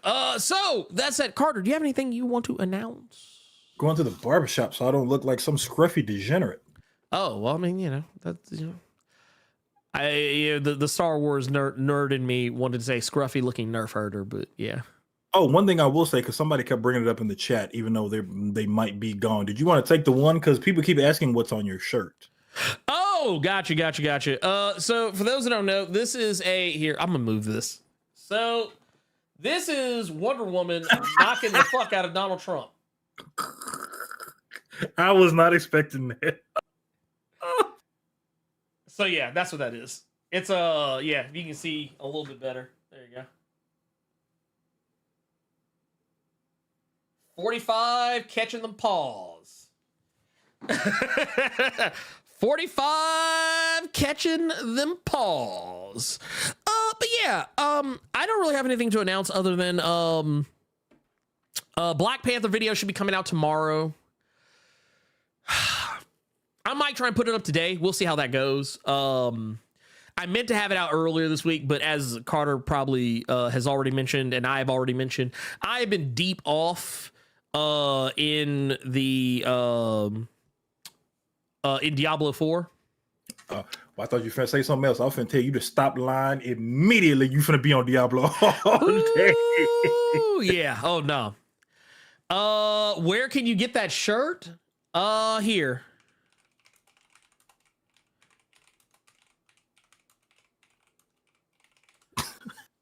So I don't. So this version of the shirt I can't find, but I have seen it elsewhere. I don't know how reputable some of these sites are, but like I see the design making the rounds. There is also a Black Panther version of it as well, doing the exact same thing. That I remember. I'm actually gonna look up where is Busted Tees? Let's see. Let me see if Busted Tees has it. Cause I think that's where I originally got it. Mm-hmm. That's where I originally got the shirt. Initially. Oh, wait a minute. Hold up. Not Wonder W. Wonder Woman. Please and thank you. And no, I don't want your coupons. Okay. Apparently no Wonder Woman t-shirts there. That's disappointing. But yeah, I'll put this link here in the chat for anyone who wants it. This is a version of it. This is not the exact same shirt. Oh wow, this link is stupid long. Hold up. Can we share? Is there a share link? Yeah, because this link is like stupid fucking long. Okay, so you know what? Let's just do it this way.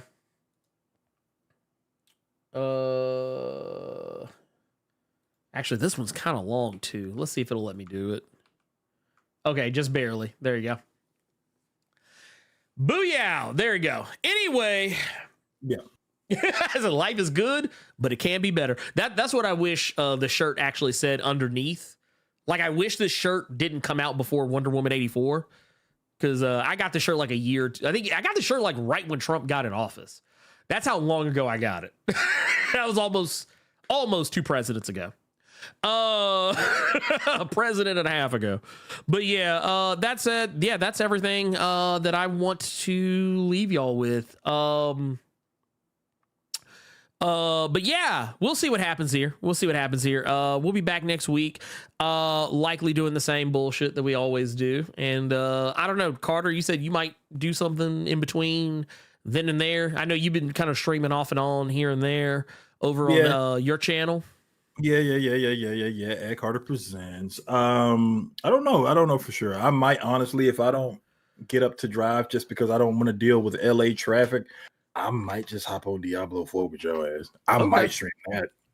Okay. Who knows? I'm down with that. Yeah. That said, that's the show, y'all. Thank you so much. Thank you for the lurkers, the chatters, the super chatters, Blerd Club and patrons. Everybody that just hangs out with us every week. Don't forget to like and share. If you haven't already subscribed, make sure to do that too. For Carter Presents, I am the Blerd Without Fear. And you know what? Seems like a more appropriate time than ever to say, Ezra Miller, you can go to hell.